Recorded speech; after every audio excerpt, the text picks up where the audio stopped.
Okay. Yep, we're live right now. And as we usually do, we look for around 30 seconds to 1 minute for people to start logging on and tuning in. People are tuning in right now. People are tuning in on YouTube. Salute to those of you who are tuning in on YouTube. I'm sure they'll know the Ledger audience and Sankofa Peace, Radio peace. is going to be all tapped in. We'll just give it a minute or two to let people get comfortable, to get this information that will be kinetic always and how people can move forward and solve their problems. We're into solving problems over here, so um, we want to make sure that people get the ability to tune in so that they can literally solve their problems, whether it be health or wealth. We're happy to do these shows every week for people. How the brothers feeling today? Peace, my brother. You feeling good? Feeling great. Yeah, man, you sound like you're good, man. Must have had a great weekend. Huh? Brother You Red must Bill, have had a great weekend. he must have had a great weekend. I hear it in his voice. I can hear it, right? You can hear it too? Yes, Yeah, sir. yeah. Yeah. Tell us about it, my brother. We still in New York, just Okay, enjoying everything New York has to offer. okay. You gonna be in New Um, York this weekend? I'm sorry, say it again. You gonna be in New York this weekend? I'm not 100% sure. Okay, Inshallah, I'll still be here. okay, But yeah, yeah, yeah. And then to top it all off, my little FIFA journey ended with a W. okay, So that was a good thing. You know what I'm saying? Well, it felt like we woke up on a new timeline. So yeah. okay. Nice, very nice, man. Yeah, I think I'll be in New York this weekend. Coming, Oh no, that's dope. booking tickets. Yeah, check out a few reggae. Check out a particular reggae show. Just feel like doing it. I'm That's not planning on doing any lectures, no talking, no nothing. I'm just you gonna just feel me? take You in just the vibes. go soak it up. Right, right. Mm-hmm. I like that. Hey, I brother, like that. you ought to do what my brother Jay Z did, man. Come on back strong with some poetry. Do one for the family, man. You ever actually, I'm working on an album. okay? It's being produced right now. What I did was I blended. So what I did was I created an art form. We'll get started with the health, y'all, as people log in. But as Brother Anthony brought it up, um, so what I used to do professionally for a decade was spoken word poetry. I think that's how you met me, Anthony. Yeah, man. I used to love that stuff, brother. Yeah, so I was doing spoken word poetry, and I was doing that for some time, and I wanted to add music to it. And so what I did was I created this new art form called spoken dub. So in reggae music, you have a thing called dub poetry, and some of the luminaries in that art form called dub poetry is people like Linton Kwesi Johnson out of England and Mutu Baruka out of Jamaica. You also had people like Oku Onora, Mikey Smith. And the difference between dub poetry and spoken dub is that the elements are a little bit different. There are some commonalities. So um, dub poetry is like kind of like storytelling, right? And it's very laid back and calm. Um, like Mutabruka has a famous one that goes, "It no good if you stay in a white man country too long." That type of Oh, yeah. vibe. Or you have Linton Kwesi Johnson with the famous dub poetry track called "Sonny's Letter," Mhm. right? You'd have Mikey Smith. You have there are these luminaries within this field of dub poetry. And essentially, what dub poetry is that it's storytelling largely in patois with reggae under it, right? So you'd have reggae music, roots reggae under it, with basically storytelling going on. Right. And so my poetry is not necessarily storytelling, and it's not laid back. So it's a lot more kinetic. It's more aggressive. It's more trance-like poetry. So what I did was I took three traditions. I took the continental African spoken word tradition, which is a tradition that is held by what they call Jolly Kundas, right? So the French call it griots. And what it is that typically, particularly in West Africa, and you see this in Ethiopia too, because I've seen examples of this, is that you had what you call artisan class families in Africa. So therefore, if someone was a blacksmith and dealt with like metals, it usually passed through generations.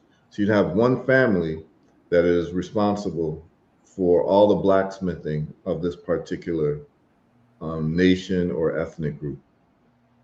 You may have one family that are healers. So all of the healing traditions passes down through generations through this particular family. And then you may have musicians, and the musicians would be part of a family, and it would pass through generations. And so that's how things would happen. And so in African tradition, you have the people who are what you would call the repository of the history of the people. And these were the people called the griots and the Jolly Kundas. And these people were charged with being able to recite the history of the people at any time and at any moment. And usually they'd be trained to be able to recite the history of the people for 3, 4, 5, 6 hours straight. So that's the training, and they'd be able to tell the stories on the drop of a dime in a rhythmic way, but it would also be trance inducing. So that's where you got the spoken word tradition. That's where they mistook that Africa only had an oral tradition, even when we have writing traditions, right? Because they would say, oh, the only Africans that had writing traditions were the Egyptians with the hieroglyphs, but that's not true, because if you go to West Africa, you'll see Adinkra, right? And Adinkra was a written symbols that translate into words, right? So you see like the Okabin, the war horn. You'll see different symbols from the Adinkra. And this Adinkra writing system was advanced by a group of Africans in Ghana called the Dentura people, who used to rule a lot of West Africa until the Ashantis took over. The Ashantis used to be the sub kingdom under, or the subgroup under the Denturas, and then they had a war and the Ashantis took over. But the Ashantis preserved that written tradition of Adinkra. And yeah, Ethiopia has writing too. You have the old language of Ge'ez. So Ge'ez has this writing situation. And then also in Sudan, also they had Meroitic script. And this was the script that was used before ancient Egyptian hieroglyphs, right? It's called Meroitic. So it was all around Sudan and places like what you might call South Sudan today, where they actually have the most pyramids. They have more pyramids in Sudan than they do in Egypt. A lot of this hasn't been covered.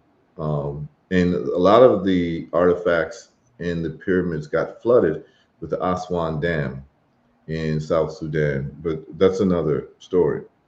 But the point that I'm getting to is that, I don't want to digress too much when we get into the health, but we give people time to log in, and I like to have a certain number of people before we get into the health. So these conversations are always good, because it's just giving people a wide range of information to have an integrated thought pattern, right?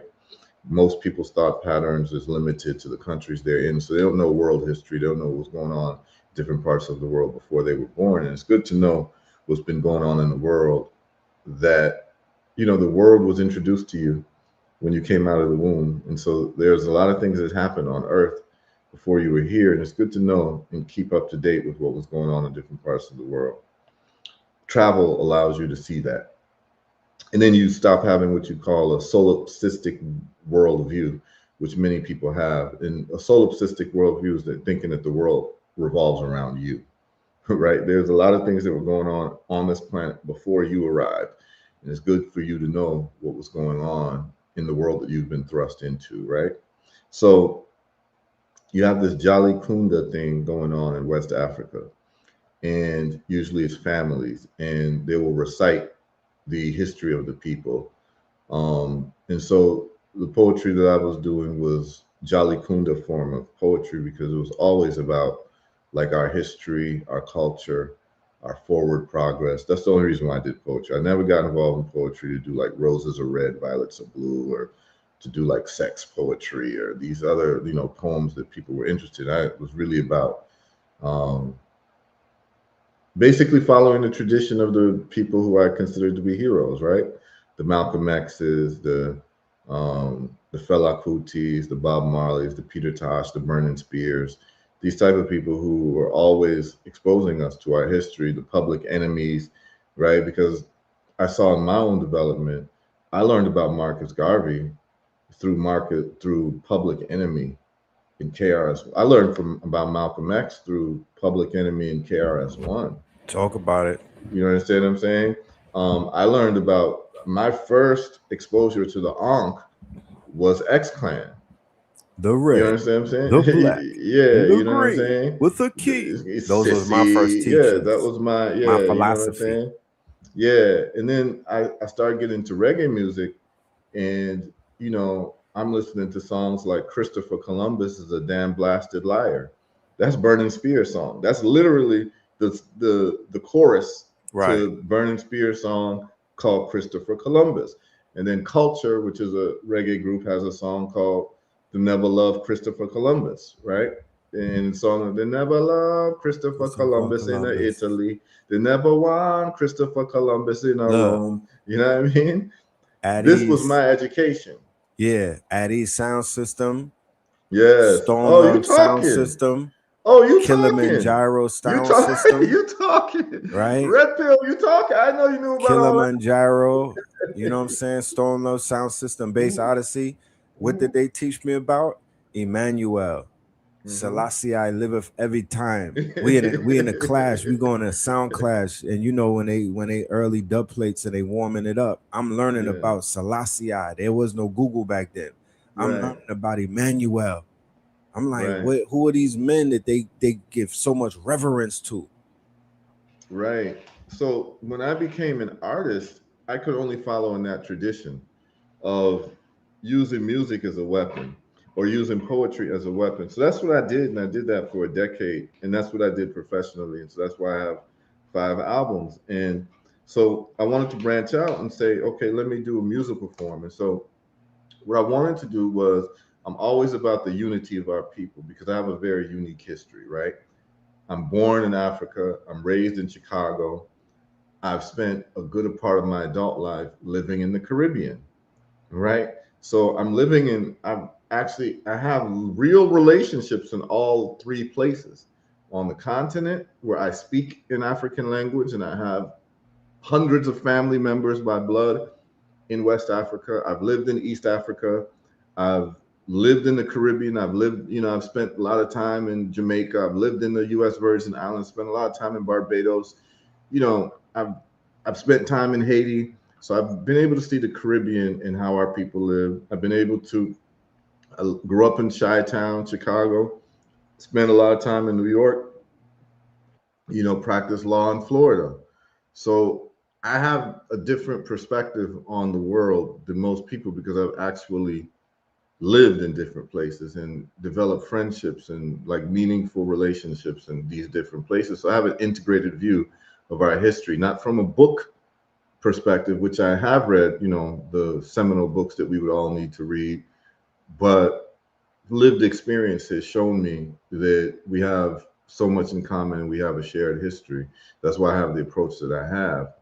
And I don't make these distinctions based on people's geographic locations, because our history, when you start studying the history of our people, where we live, the history starts sounding the same. And then you start seeing the connections. Like, so for example, I lived in a place called Akampong Town, which is a maroon village in Jamaica. I lived there for a couple months, and Akampong is just an adulteration of the name Achampong from Ghana. And it turns out that, the Maroons were led by two people, Captain Kwejo and Queen Nanny. And Queen Nanny and Captain Kwejo were brother and sister, and they came from Coromantee people in Ghana. And she actually had another name, and her story is very interesting. Nanny was a warrior when she was on the continent, and she actually, there was a war that was lost by her people. She ends up getting, captured by the Europeans and put on a slave boat. She was actually fighting the Europeans uh, on the continent, and she gets captured and puts on, her and her brother, they get captured and put on a slave ship, sent to Jamaica. And when they get to Jamaica, they do what they know to do, which is fight. So they start the maroon culture of runaway Africans that ran away from Europeans and went all the way up in the mountains. And if anyone has had a chance to go to Jamaica and go to the Maroon Village, particularly in St. Elizabeth and Trelawney, which they call a compound town, you would see how our ancestors really had to try to get away from these Europeans, and the trek to get up to a compound town. So the next town that's on the bottom of the mountain is called Magati. So you have Magati and you have Santa Cruz, and you go up the mountain, but you're driving up that mountain for like 40 minutes, man. That's how far you got to go up, and it's up in the clouds, man. And this is what we had to do to get away from Europeans because of what they were doing to us when we were enslaved. And when I went there, I saw all the connections because when they found out I was from Ghana, they welcomed me like a brother because their leader, Captain Kojo, was from Ghana and his last name was Achampong. And Achampong is a very popular last name in Ghana. As a matter of fact, one of our head of states was named General Achampong. And so when I'm sitting down telling these stories, we just had this brotherhood connection, man, and just like sharing stories with each other. There's actually another story of Marcus Garvey's wife. A lot of people don't know this. This is the Amy Jacques Garvey. I think it was Amy Jacques Garvey. I don't think it was Amy Ashwood Garvey. I believe it was Amy Jacques Garvey because Marcus Garvey had two wives and they both had the first name Amy. Really interesting, right? Did you see in the UK when you pulled up Marcus Garvey's neighborhood? No, I did not. No, I did not. I did not get a chance to do that. I had two things I wanted to see in UK. I didn't get a chance to do all of that. But next time I hope to do that. Yes. But yeah, so Amy Jacques Garvey, after Marcus Garvey died, she held the mantle for the UNIA. And she started like moving around a lot of African ambassadors. I'll tell the story real quick as we, get started with the health. But this is part of health because it's part of mental health and historical health. So Amy Jacques Garvey meets the ambassador from, I believe, Liberia, right?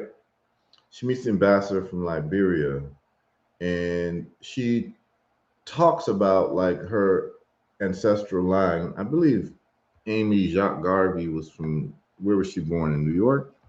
This is a really interesting story. So Amy, I just want to be clear, Amy Jacques Garvey, I just want to know where she was born, just to bring this all full circle. Okay, yeah. So she was born in Jamaica. Was she I believe she's the second wife. Yeah, that's the second wife. Yep.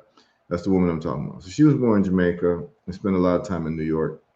And so she meets the ambassador and she tells the story that her parents had been telling her, how they have lineage back to the continent.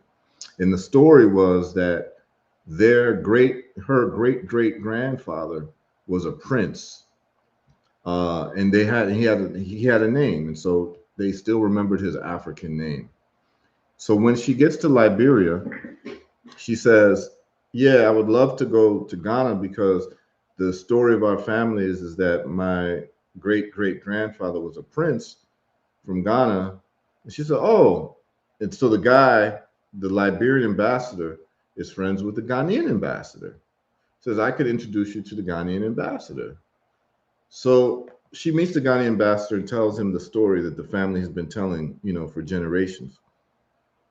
The Ghanaian ambassador says, what's the name of your great great grandfather? And he said his name was like a prince, and his name was XYZ. So he said the name. He says, and then the ambassador says, I need you to come to Ghana. She's like, why? She said, because I want you to meet some people. So she goes to Ghana with this ambassador, the Ghanaian ambassador.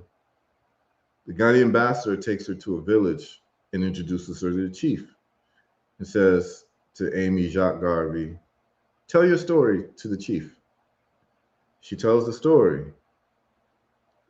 The whole court of the royal people of this particular ethnic group, I can't remember what it was. I have to, I wasn't prepared to talk about this. This just happened spontaneously. They start crying.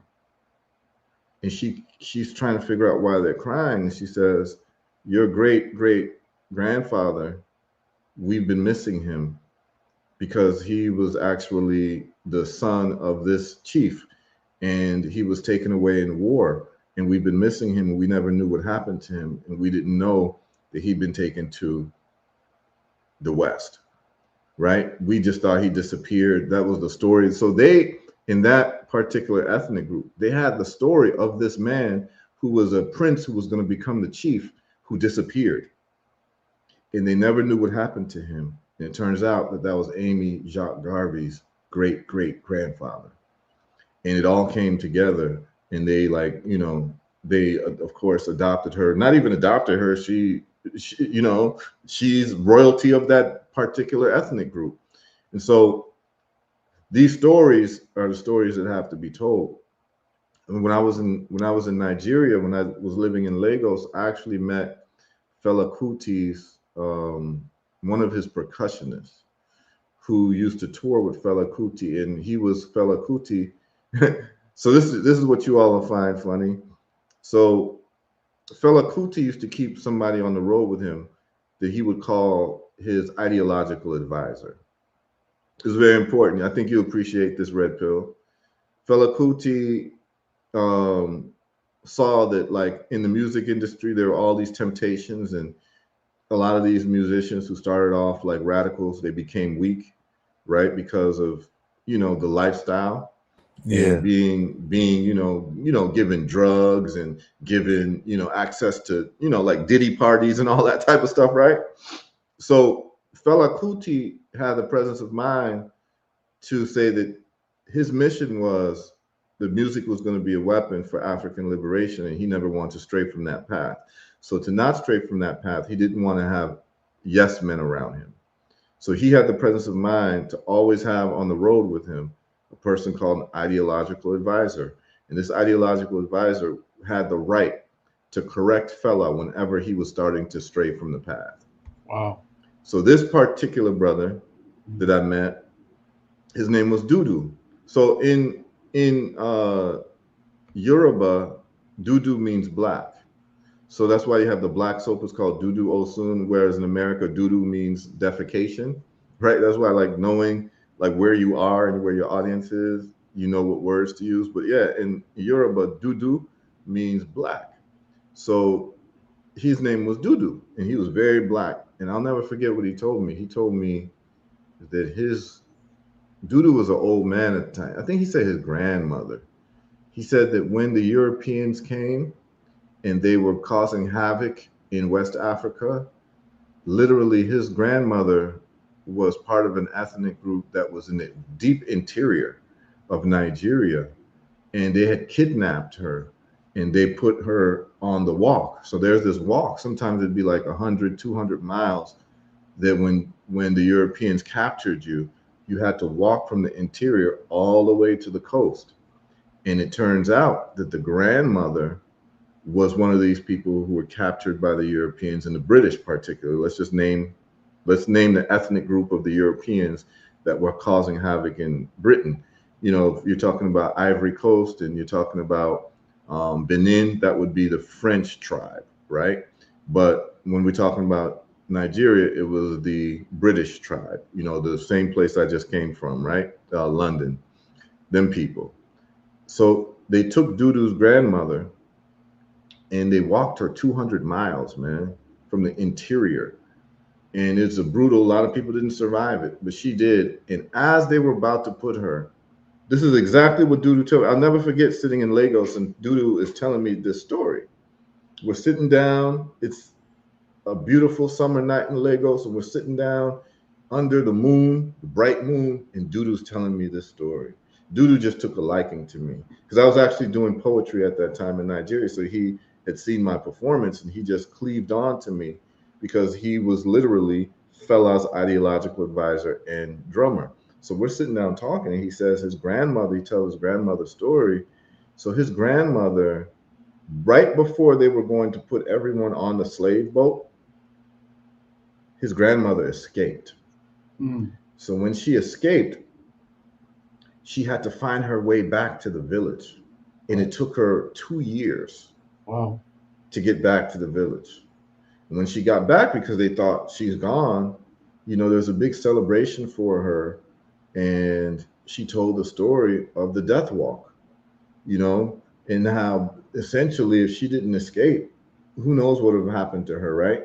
But what we know is that she'd have been transported to whatever British held colonies there were, either in the Caribbean or maybe ended up in Charleston, South Carolina, because there was a lot of, but this was probably post Civil War. So they were, remember that the US Constitution had a law in it that there would be no change to the importation of Africans from the continent to America until 1808.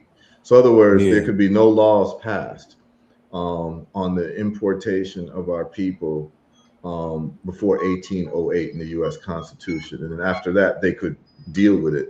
And a lot of them started banning the importation of our people because what they found was that in the South, our numbers were too populous, right? So because of population control, they didn't want us to be so many. That's why they had a 3/5 compromise, because there's so many of us were in the South that if it was one person, one vote, and you counted all the Africans, then the Congress of the United States would be heavily populated by white people from the South because they would have greater numbers. And so what they compromised was that we'll count all the Africans as a 3/5 of a person, so that the number won't be so great because there's so many black folks in the southern states. I mean, you know, this is all constitutional law. But the point that I'm making is that these stories are important, and the Jolly Kundas are the ones who carry these stories and these traditions. And Jolly Kundas exist. Like we have them. We have them either in the form of the traditional Jolly Kunda in West Africa. We have them in America. You'd have them in the early hip hop artists, right? That's um, certainly KRS-One was a Jolly Kunda. Certainly X Clan and Public Enemy. When they're telling these stories of our people, these are Jolly Mm-hmm. Kundas. Like when you know um, you see the video "Can't Trust It" by Public Enemy. See, I'm digging the Mm-hmm. crates now. I don't want to let people know like how deep my Right. hip hop history can get. But when you see "Can't Trust It" and he's talking, he's saying King and Chief must have had a big beef. Reason why today I'm gritting my teeth. He's talking about the King of England and the chiefs of Africa must have had a big beef, and today that's why I'm gritting my teeth. He's talking about the wars and what caused us to be put on these boats. So Can't Trust It. Definitely Chuck D is a Jolly Kunda.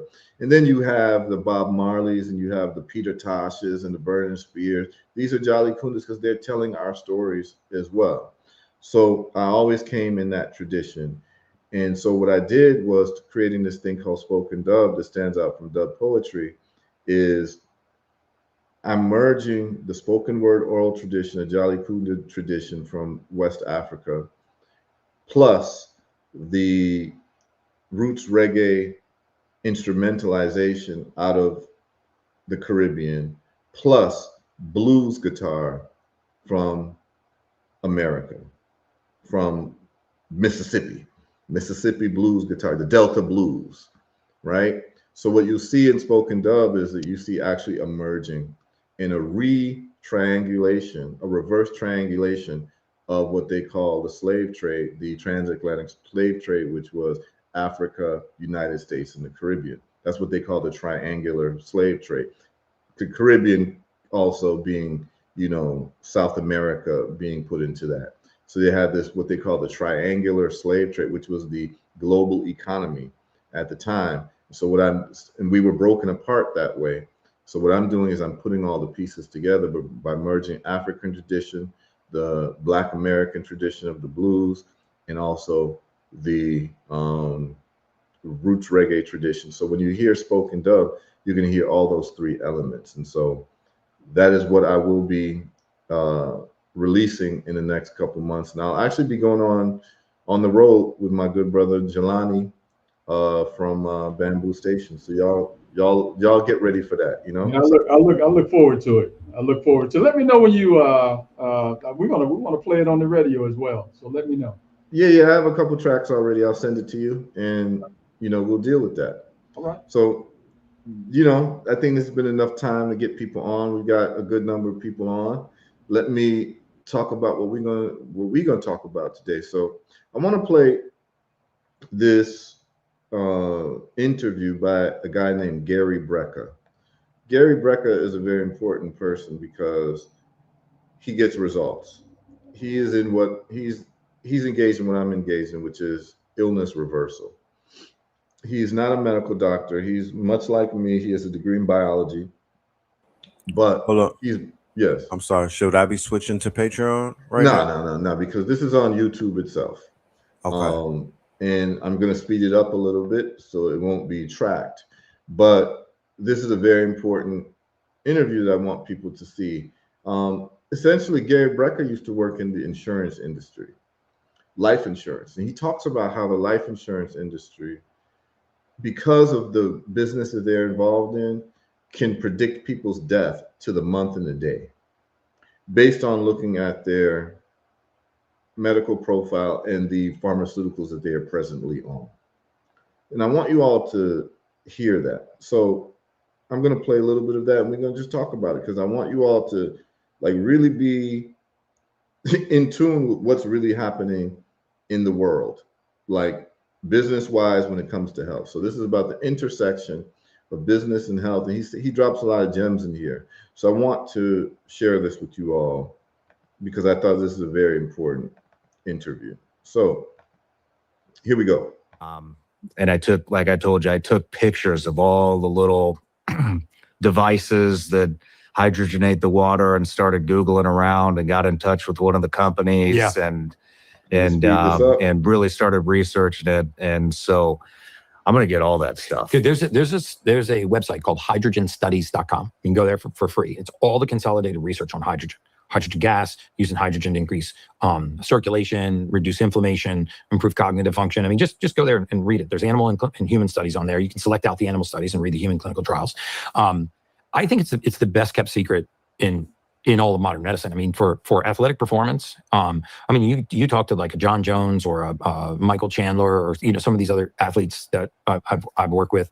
Simple changes to their regimen, like having them bathe in hydrogen water, having them drink hydrogen water, and the reduction in pain level and the improvement in performance because of the reduction in inflammation. But most people that are in the kind of pain that you were in, knees, hips, shoulders, rotator cuff, low back, they're on corticosteroids, anti-inflammatories like a methotrexate or dexamethasone or prednisone, called Medrol Dosapax, or they're taking pain medication. Mm-hmm.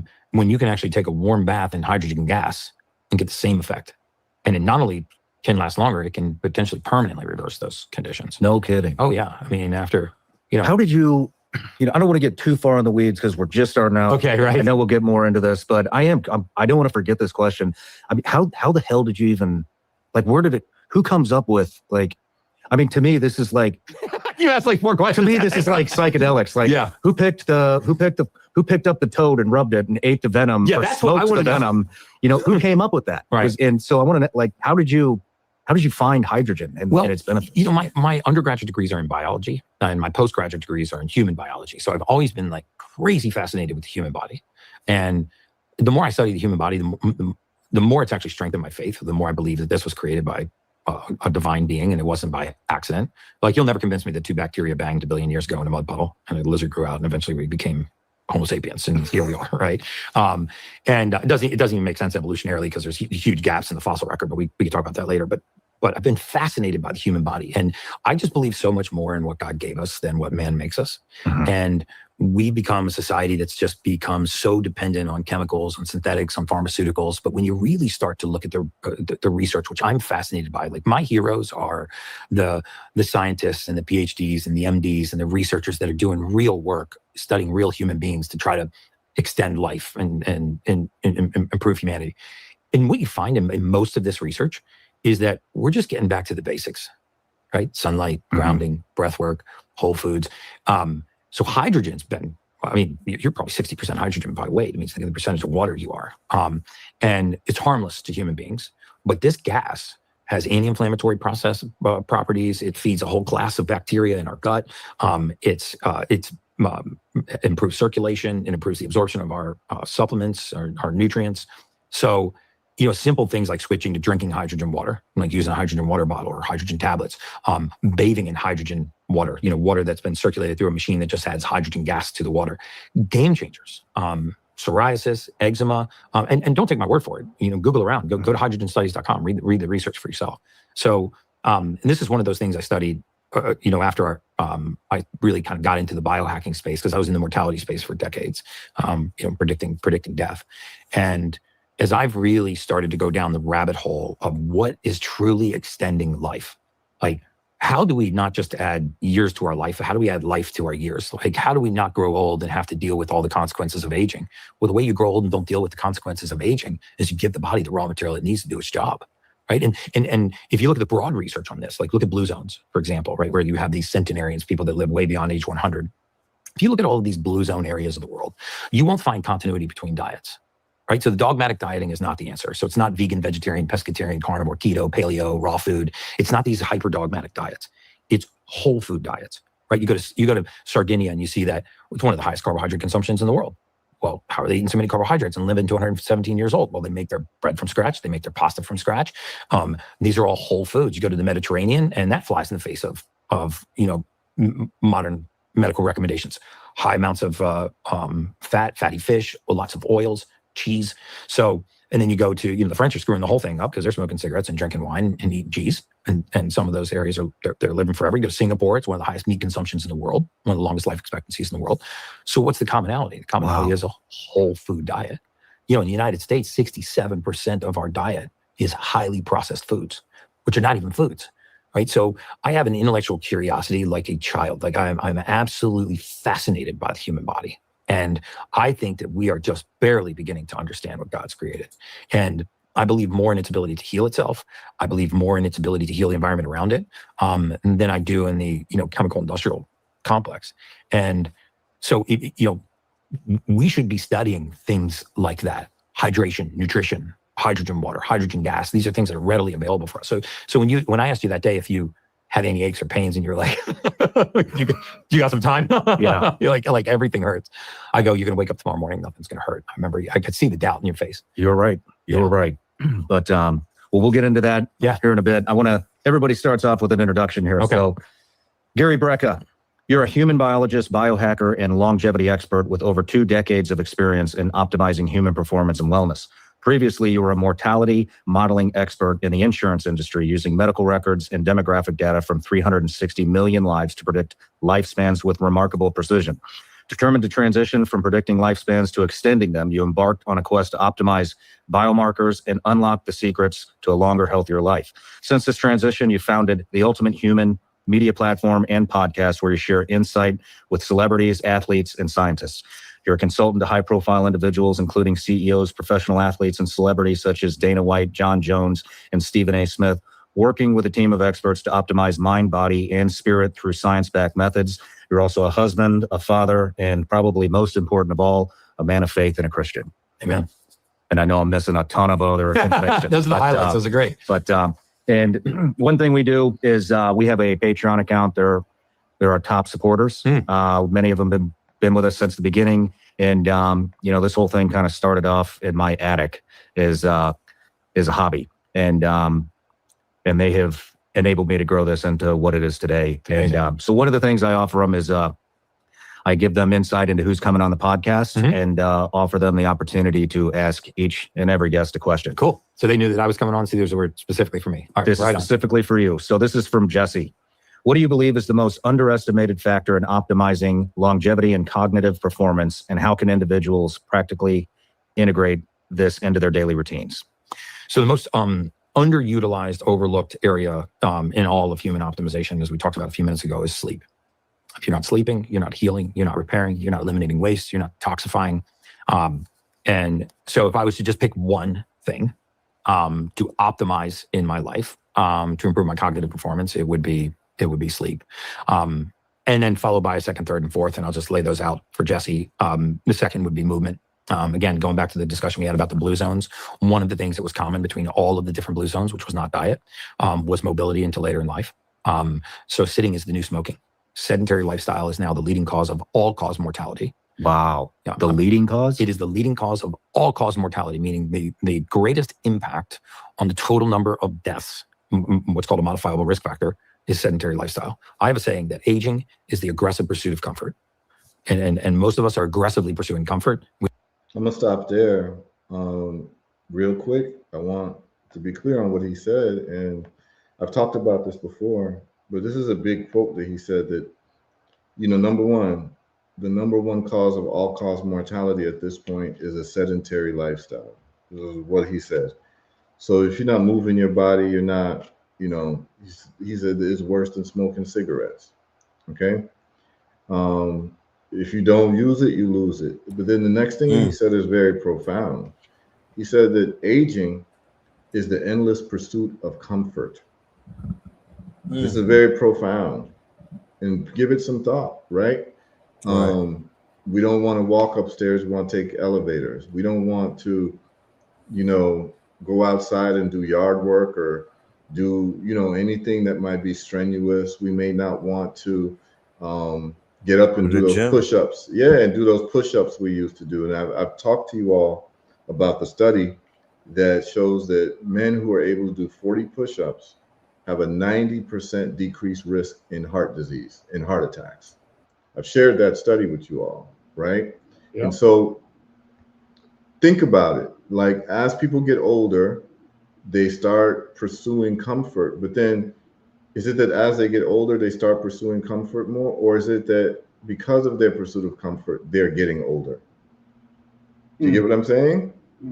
Remember what we used to do as kids. Kids are running around. They want to play. They want to exert pressure on their body. They want to go swimming. As you get older, you stop doing the things that you did when you were younger, because you're always, you're driving to the store. We used to, when people were part of communities and villages, they would walk to the store. People would walk places. And now, you can literally ask somebody, when's the last time you had a full sprint? Like, literally. And I've talked about this in several shows. It's a very good thing. If you have not run in a long time, the human body was made to run because we come from hunter-gatherer societies, right? And check this out. I challenge you all. If you're over 40, ask yourself, when's the last time you actually sprinted? Like a full-on sprint, like when you did when you were a kid, when you used to play tag or whatever, sports that you used to play.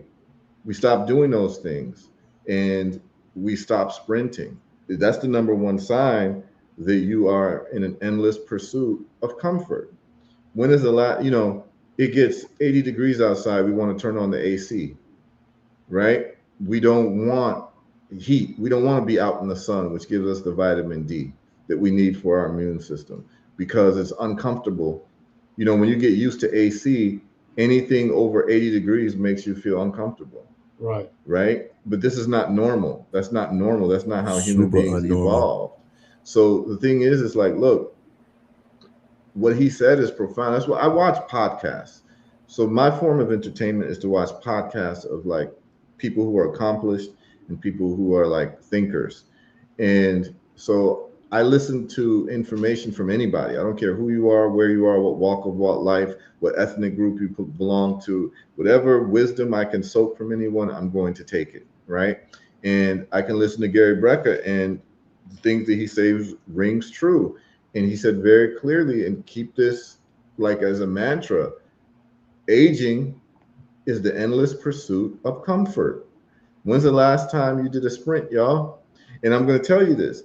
Most of you all have not run full force in a decade or more, right? And if you think about that, that's quite ridiculous. And if you try to run today, you're going to trip over yourself and fall because your body's not used to running. And what you're going to have to do is you're going to have to start getting used to running. And one of the best things you can do in terms of health is sprinting. Look at a sprinter's body. Right. Right? Look at a sprinter's body. Well, this explosiveness that you do for 20, 30 seconds is actually extremely good for your health and in your organs in so many different ways. It's called HIIT training, intensity interval training. Right. And this is very important. So I would advise people, and I'm not saying that like I stick to this all the time, but when I'm on my regimen, I'm sprinting. When I mean sprinting, I'm running full force, at least 50 yards. I'm running 50 yards, and I'm doing about 6 50-yard sprints. And I'll do it 3 to 4 times a week when I'm on my regimen, right? But this really should be something that I'm doing all the time. If you're playing sports like soccer or basketball on a regular basis, you'll get that sprinting in as just part of playing the sport. But if you're not playing sports, you want to, I don't care how old you are, if you're 80 years old, you want to start building your body up to a point where you can sprint at full speed. And if you can't do it, that means that you've been on the endless pursuit of comfort. Right. You may have injuries that you need to deal with, but the human body was made to run. And if you haven't run in over a decade, it's a good sign to show how sedentary you've been. Okay, so this is very important. I think y'all brothers have some comments? Sorry. I was gonna say that I've been in New York now for approximately about 2 weeks, and I haven't walked this much in a very long time because in Atlanta, you know, it's frowned upon. You know what I mean? Like, even when I say, yeah, I'm gonna go walk from the house to the trail, it's like, nah, take the car. You don't need to be walking because you know, it doesn't look right. Like, damn, it don't look right. Like, what does it look like? It looks like something is wrong with you. Right. And I live in a cul-de-sac, like, you know, with all kind of greenery. You know, Atlanta's a forest. Right. But like you were saying, and I'm sure Brother Anthony could attribute that we live in a forest, but we live inside of a goddamn AC box. That's right. We scared of the sun, bro. There you go. And from what my studies show me, artificial air strips away your auric field. It lowers your quote unquote, you know, it's detrimental to your aura. Fake air is not good. That's right. You know, and even a fan to that respect, pools versus the ocean is not real. Right. You know, it's stripping away our aura, is making us more susceptible to the you know, all type of things that are around us and whatnot. Forest bathing is frowned upon. So I'm walking in New York, you know, I got people that are not used to walking with me, and it's almost like torture. Right. You know? Can you imagine? Yep. Can you imagine? And so Gary Brecka is going to break down like what happens and how they're able to literally look at, particularly when like old people get broken hips. It's a great sign that the person is going to die in about 36 months because they become sedentary. Like, he's going to talk about it. And so this is very important. And moving your body is free, y'all. You don't have to join a gym. You can, but you actually can do all these activities for free, right? Walking is free. Running is free. Doing push-ups is free. Hey, Doing stop, air stop, squats is free. stop You know there, what I'm brother. saying? Push-ups, man. We had a push-up challenge when you was talking about push-ups months ago. And Brother Red Pill, man, try it, man. Try doing 40 to 50 push-ups continuously, man. Mhm. It ain't easy. Right. If you're not used to it and you haven't, been on that regimen, it's going to be very difficult. But I can tell you, like, you can build yourself up to it. Every time you do push up, you may, as a grown man, I don't care what age you are, you should be able to do 40 push-ups. That's right. Period. Like, there's no negotiation on That's right. that. You should be able to do 40 push-ups in a row. Now, some of you all are out of practice, but just please know that being able to do 40 push-ups in a row literally keeps you 90% lower risk than everyone else from having the number one killer of human beings, which is heart disease. Right. Like the study is there, right? And maybe I should just find it and share it with people real quick so that you all can see exactly what I'm talking about. Okay. This is the study here. I'm going to share this study with you all. You all can look at it. It's on the National Institute of Health. Right here. This is the title of it. You all can see it. Yeah, we got it. The National Library of Medicine. Right. Association between push-up exercise capacity and future cardiovascular events among active adult men. That is the study. You all just want to read it, okay? And it is very important to be able to understand why it's necessary to be physically fit. It's not just to look good, but it literally extends your life, right? Right. They have many articles about this, and so that's the study there. But here's my AI search assistant. It says that male firefighters, that those who could do 40 or more push-ups, had 96% lower risk of heart disease over 10 years than those who could do 10 or fewer. Okay? This is very, very important. No question. Okay? So you can just do a Google search and you'll see the titles. This says it directly in the title. It says, men who can do more than 40 push-ups are 96% less likely to develop heart disease. Right. Okay? So my brothers, and I would say for the women, try to do at least 20 of the modified push-ups, right? And for men, you need to be able to do 40 regular push-ups, okay?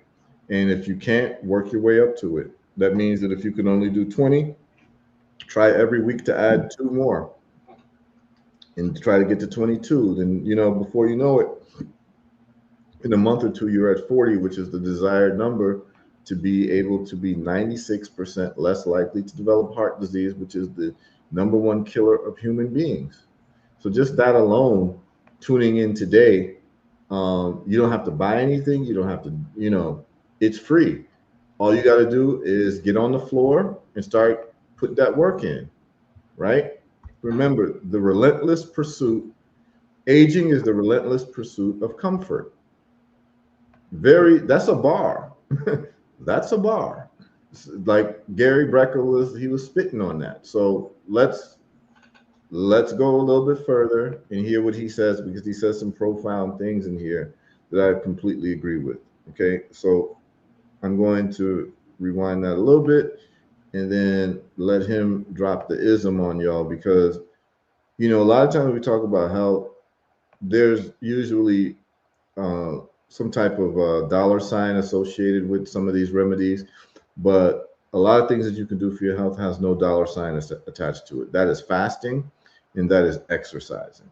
Okay, there's doing push-ups. There should be no dollar sign attached to that. So this is something you can do on your own. Okay, all right, check this out. So the most underutilized, overlooked area in all of human optimization, as we talked about a few minutes ago, is sleep. If you're not sleeping, you're not healing, you're not repairing, you're not eliminating waste, you're not toxifying. And so if I was to just pick one thing to optimize in my life, to improve my cognitive performance, it would be it would be sleep. And then followed by a second, third, and fourth, and I'll just lay those out for Jesse. The second would be movement. Again, going back to the discussion we had about the blue zones, one of the things that was common between all of the different blue zones, which was not diet, was mobility into later in life. So sitting is the new smoking. Sedentary lifestyle is now the leading cause of all-cause mortality. Wow. Yeah. The leading cause? It is the leading cause of all-cause mortality, meaning the greatest impact on the total number of deaths, what's called a modifiable risk factor, is sedentary lifestyle. I have a saying that aging is the aggressive pursuit of comfort. And most of us are aggressively pursuing comfort. We are accelerating the rate at which we age. We have to stop thinking about stress as being a negative, right? Stress can be very good for us. If you don't actually load your bones, they will not strengthen. I don't care how much calcium you take. If you don't actually tear a muscle, it won't grow. If you don't challenge the immune system, it will weaken. The worst thing that came out of the pandemic, second maybe only to the vaccine itself, and we could talk about that, but was residential quarantining, masking, and social distancing. You took human beings out of contact with other human beings. So what happens when that occurs? The immune system weakens, right? The body's very efficient. If you stop using something, it will forget about it. Right? If you put a cast on your left arm, even if it's healthy, and you take it off in 6 weeks and you compare your left arm to your right arm, it will not only have lost muscle mass, but you will have lost a lot of tissue, right? Not just fat, muscle, tendon, ligament, bone will start to demineralize, because if you don't use it, you lose it. And so when we stopped challenging the immune system weakened. And then we woke up from the pandemic and everybody went back to quote unquote normal society. And now you start hearing about things like, well, we're on our 8th version of Omicron. We're monkeypox. Well, what the hell is monkeypox? Where did that come from? Well, it's always been around. It's just been so weak that it never manifested itself. But you globally weaken the immune system, and now you've got a weakened society without a strong immune system, and you're seeing the consequences of that. So, sleep first, and mobility second. And I don't care how deconditioned you are.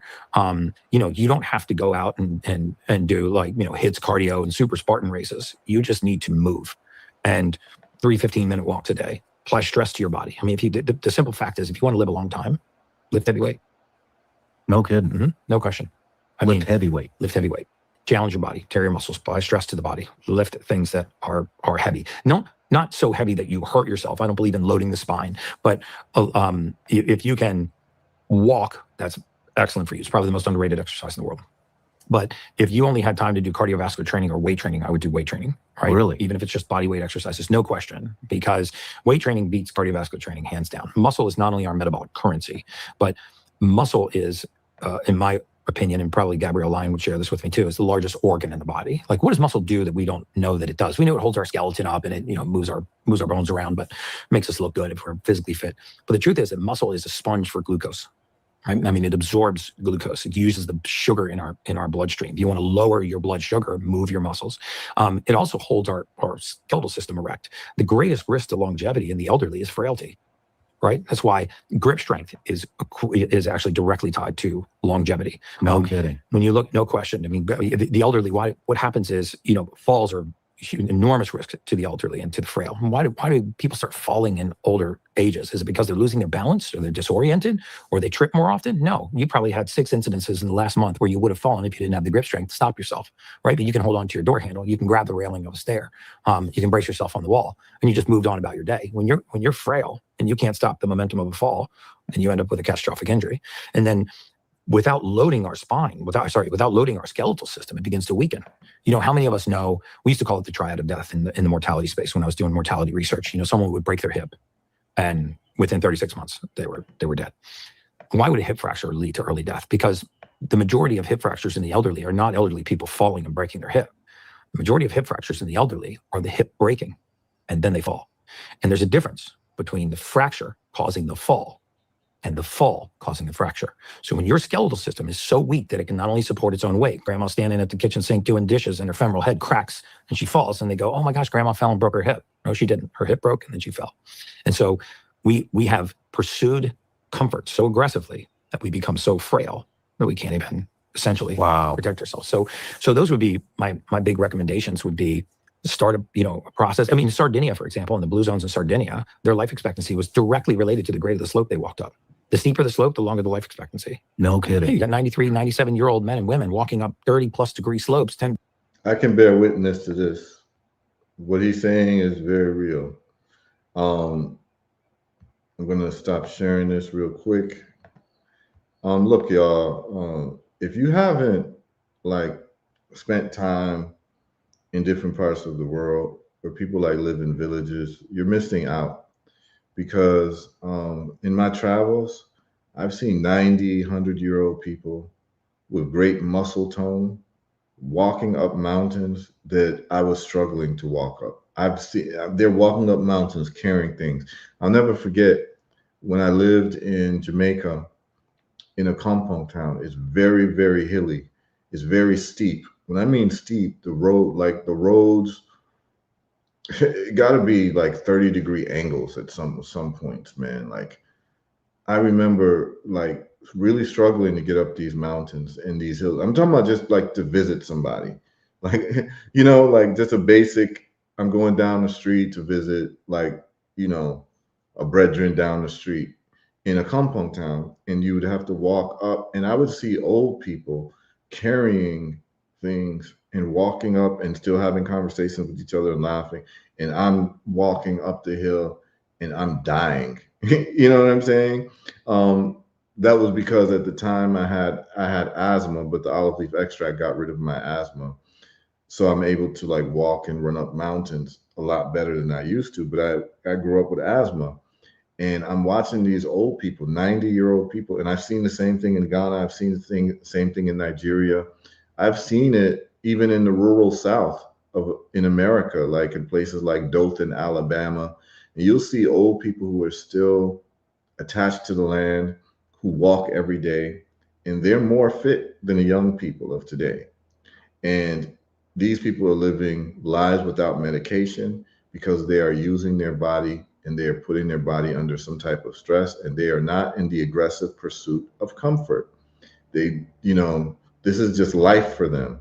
And so what he was saying is that you can see that the longevity, what they call the blue zones, is that where people live the longest. You can actually predict the blue zones based on the slope that people had to walk on. And you can see it in Dominica. I'll never forget. There was this, I was living in the Virgin Islands in what they call, I think it was the North Side, they call it, the North Side in the Virgin Islands. And there was a grocery store, a little bodega store I used to have to walk to. And the thought was to like run up the mount, like the mount is very steep to get back to my house. And the thought was to be able to run it. I couldn't do it. But my sister-in-law, who was in Dominica, came and visited us. And running up that mountain was nothing for her. And she wasn't an athlete or nothing, but it's just that she grew up in Dominica where people have to run and walk up mountains every day.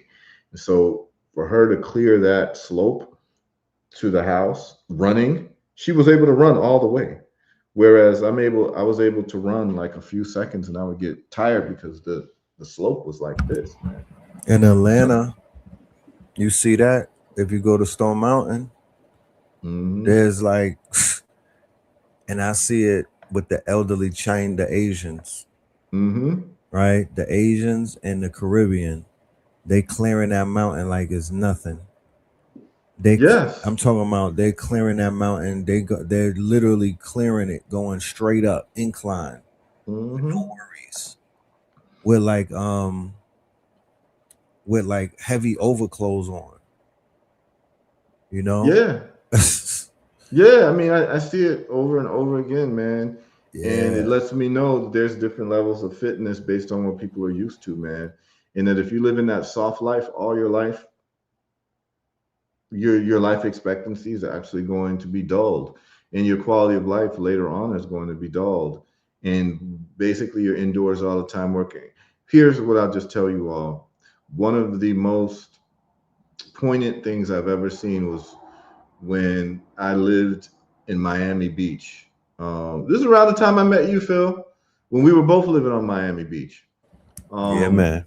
I remember going to the beach, and there's this old white man in a wheelchair, and his wife was pushing his wheelchair, and they had to stop at the, like, where like you have the sidewalk and then you see the beach start. Well, he couldn't go on the beach, but he'd retired. And so I was just talking to them, and like, he was talking about his retirement and how he's like, retired after working for like 40 years and this and that. And I looked at him and he couldn't even go on the beach. So he couldn't even enjoy his retirement, that he was so sick that he's in a wheelchair. In a wheelchair can't go on sand. So he couldn't even enjoy his retirement. He'd worked all this time to have freedom to do whatever he wants, but now he can't do whatever he wants because he's old and sick. And it's okay to get old, but when you get sick along with that, that's the problem. Right. What was some advice that you would give our 9-to-5ers who be in the office? I remember there was I forgot who was breaking it down, but they was breaking down the cycle of a city worker in Anytown, USA. Mm-hmm. And they were breaking down how in the winter during daylight saving time, people are going into the office before the sun goes up. Yeah. And then they coming out the office 4 p.m., 5 p.m. The sun is down. Yeah. No vitamin D, no sunlight. No sunlight. They're sedentary. They're working in the office. So I'm sure all of us know city workers who, people that maybe are alumni that we went to school with. Now that they've got city jobs, you feel me? They might be driving a bus, you know what I mean? Yeah. Or they might be doing the train station thing and whatnot. But we be like, God damn, like you've gotten big over the years. Yeah. No disrespect, but what the fuck? So what is some advice that we could give? Yeah. So the advice that I would give people is to have time-based eating. That's one of the most important things that you could do. In other words, every day you have a window that you eat. You're not snacking the whole day long, because every time you eat food, you're triggering your insulin. And when you're particularly if you're eating, refined carbohydrates, which most people are doing in the form of the snack food or prepackaged food or food from the restaurants and all of this, you're eating, you're having vegetable oil and you're having refined carbohydrates. And if you're doing that throughout the day, you're going to be metabolically unhealthy and then cause insulin resistance, which is responsible for all these other health problems. So one of the best things you can do is, particularly after you hit 40, you want to have at the most an 8-hour window to eat every day. It's a continuous window. It's not broken up. So therefore, 12 to 8. So from noon to 8, that's your eating window. Before noon, you're not eating anything. After 8, you're not eating anything. And if you have any type of illness or you're overweight, you want to shrink that down to 6 or 4 hours. So you'd go whatever works with your schedule, maybe 1 to 5, or maybe 2 to 6, whatever works for you. If you want aggressive weight loss and aggressive metabolic restoration of health, you would do a 4-hour window every day. And during this time, you would try to eat what you call whole foods, which is foods that are unadulterated with chemicals. That means that you look at the ingredients and it has the least ingredients possible. This is food that we're calling whole food and unprocessed food. So this is what you want to do. You do that as a lifestyle, it's going to reap a lot of rewards for you. The next thing in terms of movement, I believe that I don't think that people need a complex gym. I think that if you get, for women, at least 10-pound weights, or 20-pound, men, 30 to 40-pound weights. And what I mean by that is like, all you need is like the dumbbells. And with those dumbbells, you hold them up and you can start doing squats, right? In other words, you're putting pressure on your body by doing these squats. Squats are a great exercise because your biggest muscle group is your legs. And actually, there's a lot of research that shows that you can judge someone's longevity by their legs. Like if they have muscles in their legs and their legs are built up. Question. As a very, very, very wise brother said, it's leg day. It's leg day. Yeah. Do we have because now the football season is over and we see the power and the emphasis on the legs, right? Yeah. Watching these men in doing this football season really showed the emphasis on leg power. Yeah. You coming back from the UK, speaking about how you saw a huge difference in the health and the people and whatnot. I know over there football is bigger than the sports that we value over here and whatnot, even though basketball and the football that we play and whatnot, it is a big emphasis on the legs and whatnot. But over there, I saw them real heavy on the legs and everything. Yeah. Like is there like a exercise that we could Yeah. begin to Yeah. incorporate For your to legs, the help our best. legs big up? Yeah, man. For my estimation, the best exercise for legs is squats. And you don't have to have a big, barbell on your back doing squats. You literally can have the dumbbells in each hand and hold them like this and start just doing your squats and try to do at least 12. So you anywhere from 12 to 15 that's your set right there, and try to do at least 3 a day. If you can do 3 sets a day of that, and you can increase the weight as you get more comfortable, that would be very good. And then your push-ups. So now, when you're doing squats, it's almost like a full body exercise because you're also strengthening your core. When you're holding the weights, you're using your arm muscles and your shoulders. So it's a great exercise. And then push-ups. So if you do just squats and push-ups, you're going to go a long way in your health. Just those 2 things, squats and push-ups. I try to keep things simple: squats, push-ups, intermittent fasting.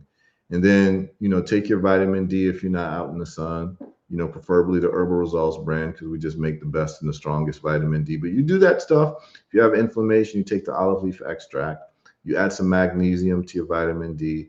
Those things, like if you just do, so most of your health issues, if you just do those things.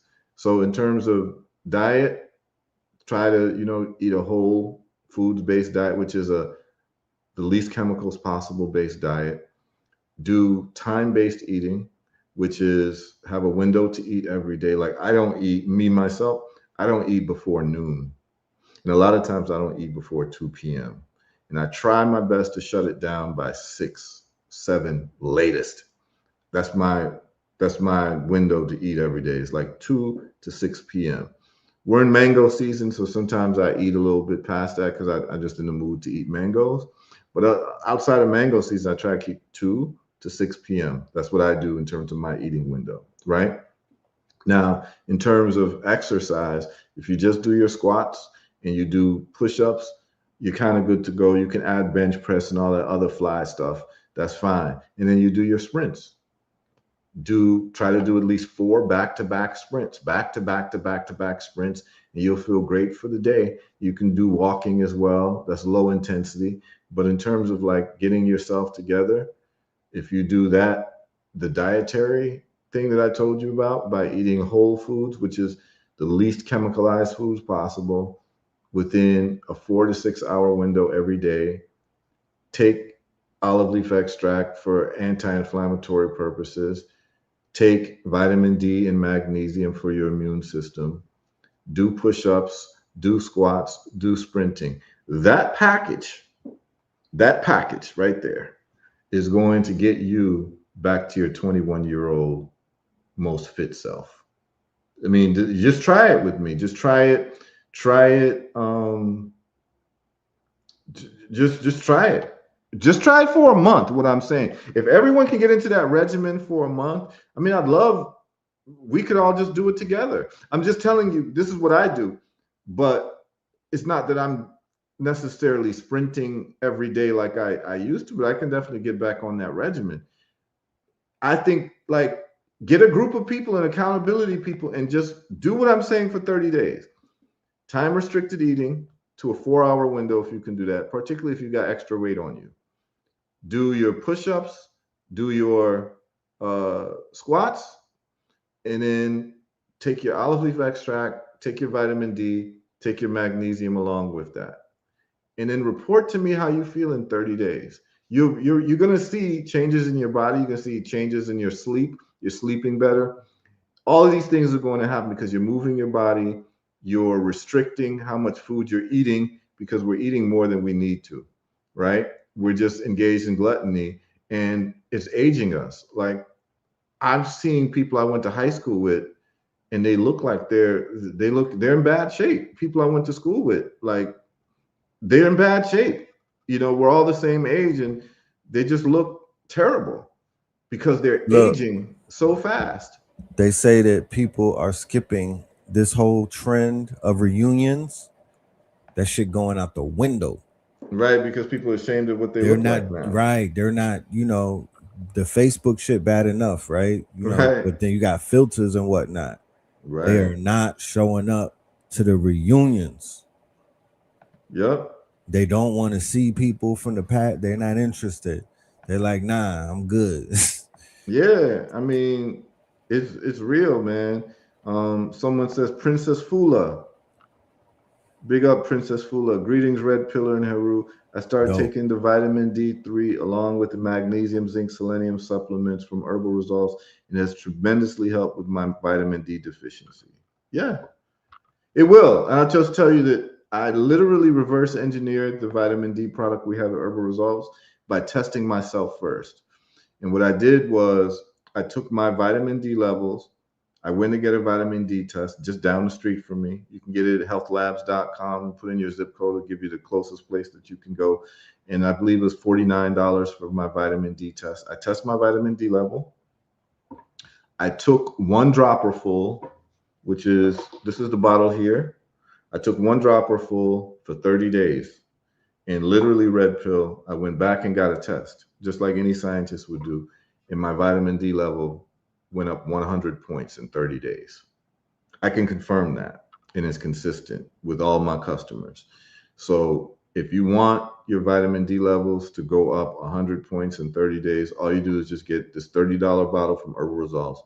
This will last you 1 month at 1 full dropper. Every day, your vitamin D score will increase by 100%.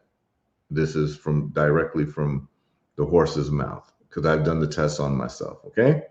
So yeah, big up. You're going to see that you're going to have a lot of more energy. You're sleeping better. You fight off diseases better. You just feel like a new, different person when your vitamin D levels get to where they need to get to. Okay. There's people asking some questions. I'll get to some of it, but I do want to get back to some of what Gary Brecker said, because there's some important stuff that he has. So let's get into that. All right. So the other thing that I wanted to say is that notice what he talked about. He said that, like a lot of elderly people, if your fall, a lot of people think that they fell and then broke their hip, but actually a lot of people, they broke their hip that caused them to fall. And he's saying that if your hip broke and it caused you to fall, they can literally time that 36 months later after that event is going to be death, typically. And so listen to what he's saying. So there's a difference between falling and breaking your hip, and breaking your hip and causing you to fall. Breaking your hip and causing you to fall means that you have weak bones. In other words, you weren't using your bones. You weren't doing the squats that we're talking about. You weren't running. You were in the endless and the aggressive pursuit of comfort all this time, and you did not put any type of stress, or you were not getting vitamin D, which would lead to calcium as a byproduct to strengthen your bones, because vitamin D deficiency is also indicative of bone mineral deficiency as well, because calcium is a byproduct of vitamin D. So listen carefully to what he's saying.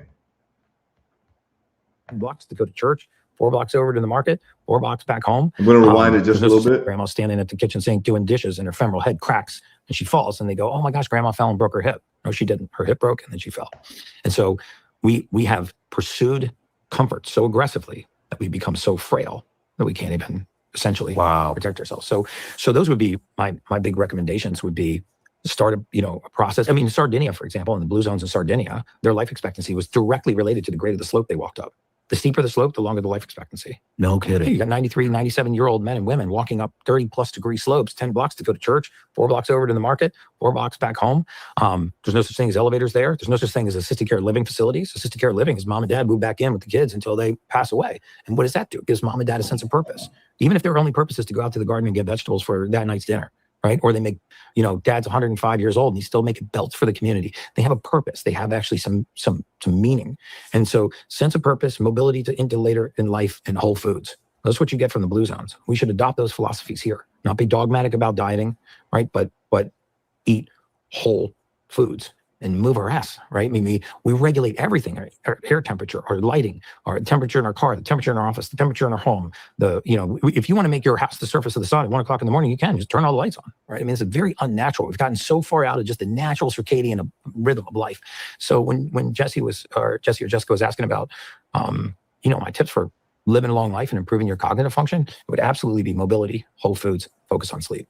Interesting. So no more escalators. Dude, I have a thing, man. My team, like when we travel, like you get on an escalator, you better have a shit ton of baggage that you can't carry up the steps, right? I can't stand it, dude. I won't take them just because everybody gets on and they just stand there and the phone comes out and they look at it. Yeah, it's called a mobile walkway. Flight, They just get on it, stand. Yep. Get on the escalator, stand. Literally everybody. You stand. Everybody does. Yeah. We do like intermittent standing. Intermittent standing. Even though I'm excited for the new administration, there's a lot of tension in the world. Russia, Ukraine, the border, inflation. That's a commercial. Well, Gary, All right. I want to get into your work with the insurance companies. Mhm. All right, I want you all to listen kind of to what this that carefully. was. What kind of insurance was it? Was it life insurance? Life insurance and annuities. Mm-hmm. You wouldn't believe the number of financial services instruments that are actually based on mortality. People don't realize how many tens of billions of dollars a year of financial services products are sold and put in force based on when people are going to die.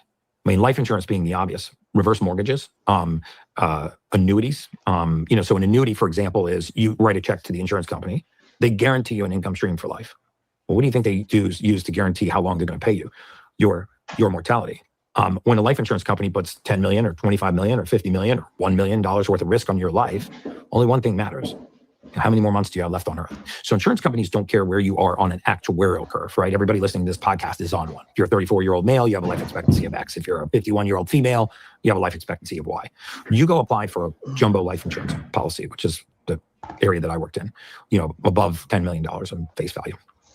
If you ask the insurance company to put $10 million or 20 or 30 million, 50 million of risk on your life, you better believe that there's somebody in the back room. They're not putting you on an actuarial curve. They're looking at your specific mortality, telling the insurance company how many more months does this person have left on Earth. And I get a lot of flack for this because people say, well, if you could predict, we were talking about this earlier, if you could predict mortality to the month, you would have won a Nobel Prize or you'd be Jesus. But I promise you, I'm not Jesus and I never won a Nobel Prize. But it is some of the most accurate science in the world. If you want to know how accurate insurance companies are at predicting death, just look at what happened during the 2008-2009 financial services crisis. We had 364 banks fail. Not one life insurance company failed. Shit, not one. Right? They're some of the most solvent institutions in the world, and yet they will take tens of millions of dollars worth of risk on one variable. How many more months do you have left on Earth? If you die early, they lose. So they're very accurate at predicting life expectancy. Well, what do they use to predict life expectancy? I'll tell you the three things they don't use, which is modern medicine hates this. They don't use randomized clinical trials. They don't take Big Pharma's trial that says that LDL cholesterol leads to cardiovascular disease, which leads to early death. And so you need to be on this pharmaceutical. They use big data, hundreds of millions of lives. And they know the day, the date, the time, the location, and the cause of death for 370 plus million lives. And so when you know day, date, time, location, and cause of death, you can triangulate that back into the record. And you can say, okay, what are the sequence of events that lead to early death? So if I got 10 years of medical records on you and 10 years of demographic data, we could tell the insurance company how long you had to live to the month. And based on these life expectancies, institutions would take hundreds of millions, if not billions of dollars in risk. And they were very, very accurate. And so when you look at that data, the epiphany that I had was, I sort of woke up one day and was like, what am I doing? I'm reading medical records for a living. I've read hundreds, if not thousands of times more medical records than a practicing physician because they're practicing medicine. They're not reading records. I just read records. I'm not a physician for the record. I'm not licensed to practice medicine. I'm a human biologist. But I just read medical records for a living, thousands and thousands of medical records. And we would put these into a model and we would use it to predict the onset of death. And what became glaringly apparent was that the reason why the majority of people are not living longer, healthier, happier, more fulfilling lives are because of something called modifiable risk factors. So had it not been against the law for me to pick up the phone and contact the patient or contact the client, I could have on average added 7 years to those people's lives. No kidding. No question. Because we have lost faith in humanity and mankind and the body's ability to heal itself and the expression of deficiency in the body. So for example, if you were to pull the blood of all of your listeners, you'd find that there's hundreds of vitamins in their bloodstream. Their body can only make one. When God made us, he made us with the ability to make one vitamin, a single vitamin. So how important do you think this vitamin is to human health? if it's the only one that we make on our own, okay, this vitamin's called vitamin D3, called calciferol. We make it from sunlight and cholesterol. You don't need to eat. You don't need to drink. You don't need to do anything. You need to expose your skin to sunlight and have cholesterol in your bloodstream to make vitamin D3. So 50% of the world's population is clinically deficient in this nutrient. 85% of the African American and Latino populations, darker complected populations, clinically deficient in this nutrient. You all hear that? 85% of what they call the African American population is clinically deficient in vitamin D. And I've told you all this over and over again. That's why I created the vitamin D product. And listen to what he said. He said, I want y'all to listen to this because you start to get the cascade effect of what's going on.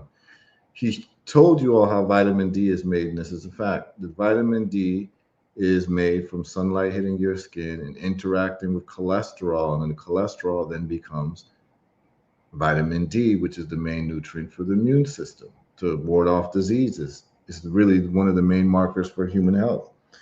Well, what happens if all of your relatives and you are on statin drugs, which are anti-cholesterol drugs, which is lowering your cholesterol? That means that when you go out into the sun, you're going to make less vitamin D because you have less cholesterol. Do you see what's happening? So you're on statin drugs and your cholesterol is not what it's really supposed to be. And you go out into the sun and you can't even make the vitamin D that your body is supposed to make naturally. So you see how these problems keep on going? So let's continue what he's saying. This is very important what he's saying.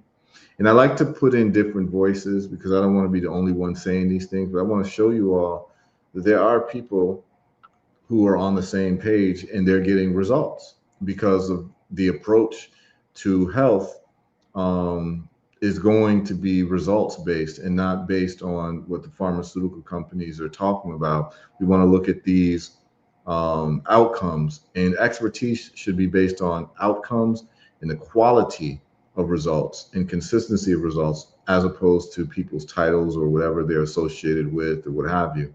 And a lot of times what we've been duped into believing is that someone can come on TV and say that they're associated with XYZ hospital or this and that, and you believe everything that they say, right? But ask them their results in reversing disease and it becomes quiet, crickets, right? And we have to judge people based on their results. So here we go. Let's keep going. He said very clearly the deficiencies in vitamin D. I'm going to rewind it just a little bit so we can catch the sentence. All right, here we go. That we make on our own.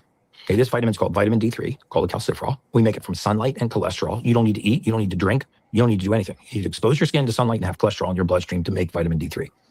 So 50% of the world's population is clinically deficient in this nutrient. 85% of the African American and Latino populations, darker complected populations, clinically deficient in this nutrient. So what happens when you're missing the most important, in my opinion, the most important single raw material in the human body?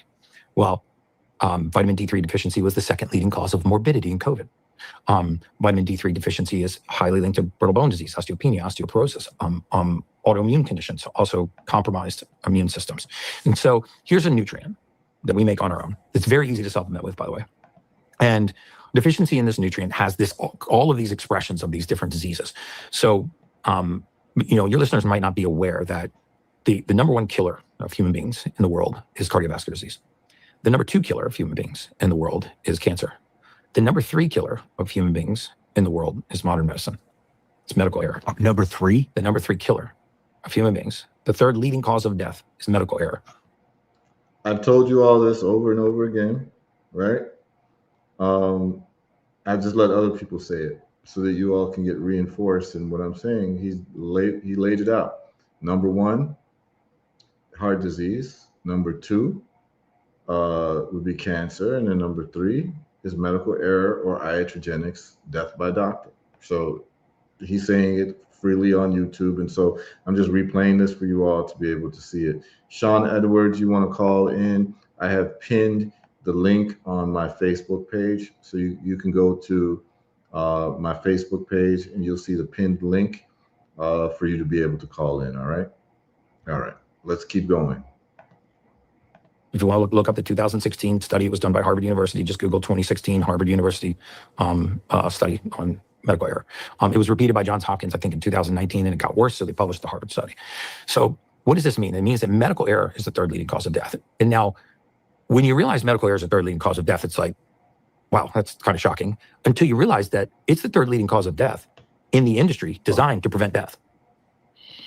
Like if you translated that to any other industry, it'd be laughable, right? I mean, if you sold home security systems, but you were the third leading cause of home invasion, you'd probably be out of business, right? Yeah. I mean, if you were a roofer, well, you were the third leading cause of roof collapse. You know, it'd be laughable if we applied that to any other industry. But this is where we go to get our advice on how to be healthy, optimally healthy, when we should be going there for catastrophic medicine. We're very good at heart attacks, hemorrhages, gunshot wounds, knife wounds, broken arms. We're very, very good at crisis medicine.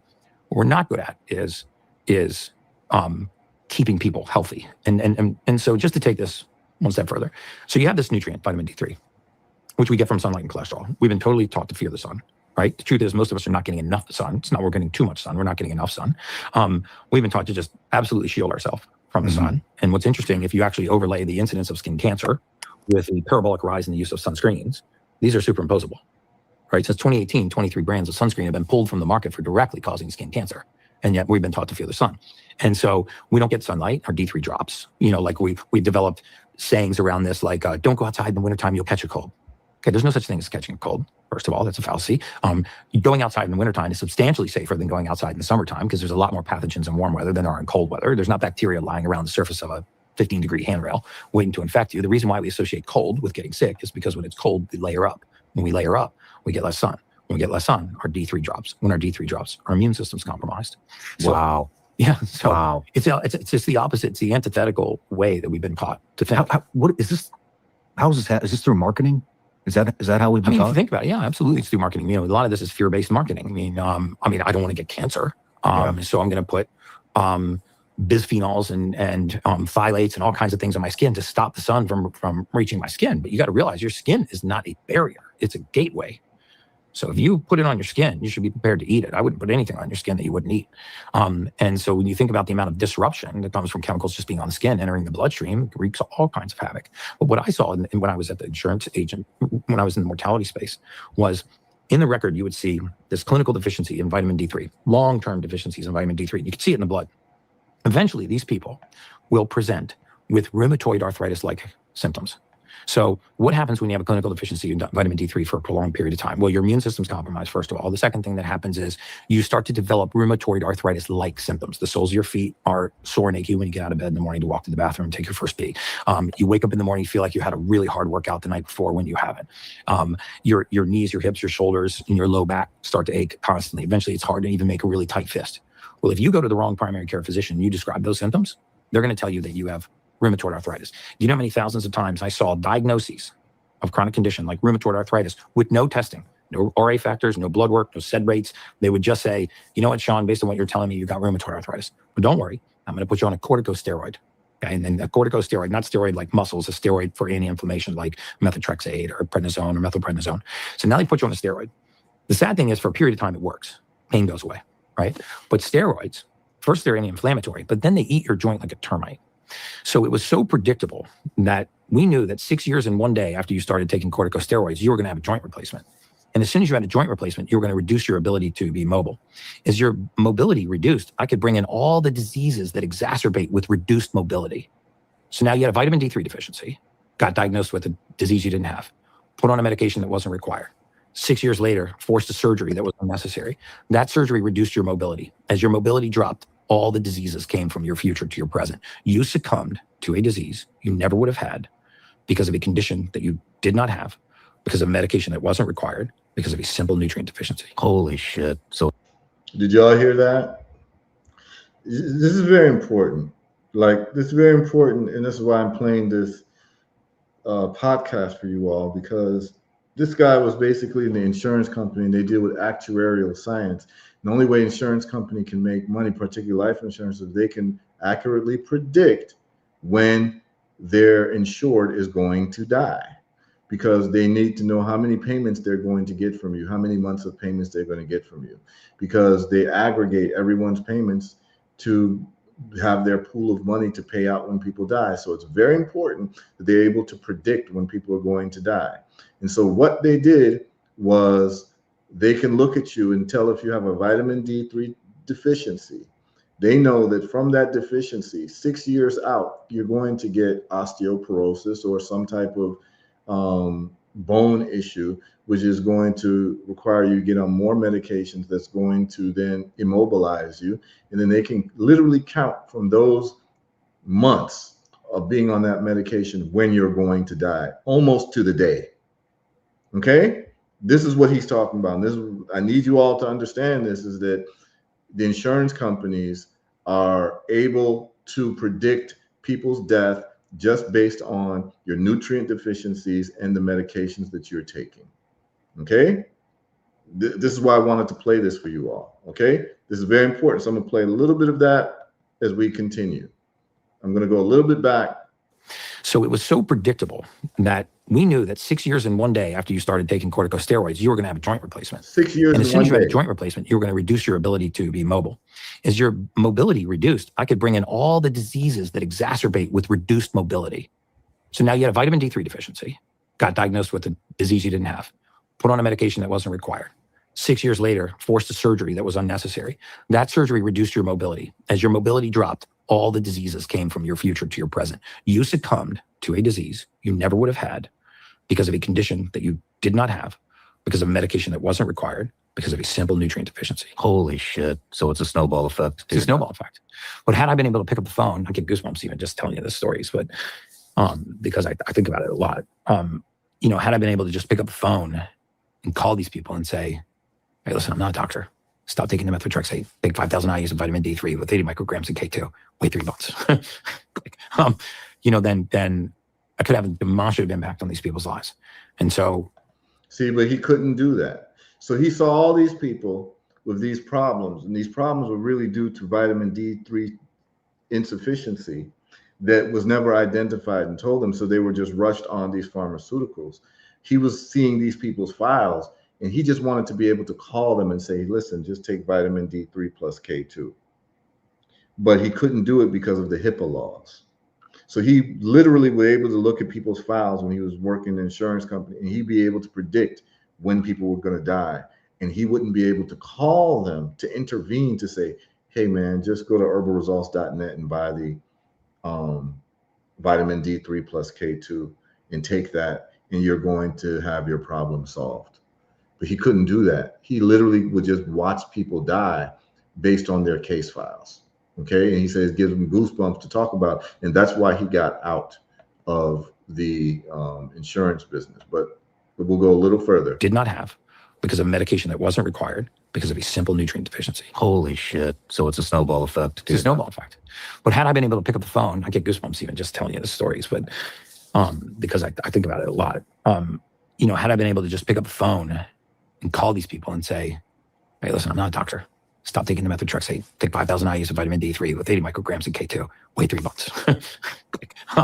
Then I could have a demonstrative impact on these people's lives. And so at some point, I just abruptly resigned from that industry. And I went home and told my girlfriend at the time, who's now my wife, I said, hey, I want to quit my job today, first of all. Thought I'd throw that at you. And I want to start a wellness clinic. I want to start a functional medicine clinic. She's like, you're not even a doctor. I was like, I'll find a doctor. And I did. Dr. Campermore, if you're listening, in Naples, Florida. He was one of the longest practicing anesthesiologists in Naples, Florida. And thank God for him, because he took a bet on me. If you don't mind, I'd like to divulge a little bit more into that, because Sure. And we don't have to. I don't, if you don't want to. But when I went on your podcast, you kind of told me the story a little bit more in depth, and I just want to say, like, it's very commendable and very noble of you how you left the insurance company. Yeah. And it sounded like it came down to a single patient, or maybe not a patient, but a one of the insurance customers. And so, could you go into that a little bit more in depth? Listen closely to this, y'all. Yeah. It's a tough one. But I was working on a case on a woman that was she had a large life insurance policy. She was actually selling. And she was transferring care between cardiologists. She was in the Midwest, and she was transferring to her winter home in Miami. And there's something called the Medical Information Bureau, and it's meant to catch, like, people that are pain medication surfing, narcotic surfing, or contraindications between meds. And the physician in Miami had put a script into the record that was a contraindication, meaning it was going to cause a high chance of causing a thrombolytic event, like a blood clot, a stroke, an embolism. And so I saw what she was taking. I saw what was waiting for her. And so I went into human resources, at the time and said, hey, I'm contacting this lady, right? I mean, we were not allowed to have any contact with the client, the applicant, the treating physician, for the right reason. Again, I'm not licensed to practice medicine. So, having me call up and try to make an opinion on their medical care isn't right. But they were very, not only disinterested in having me contact that patient, I got threatened with prosecution.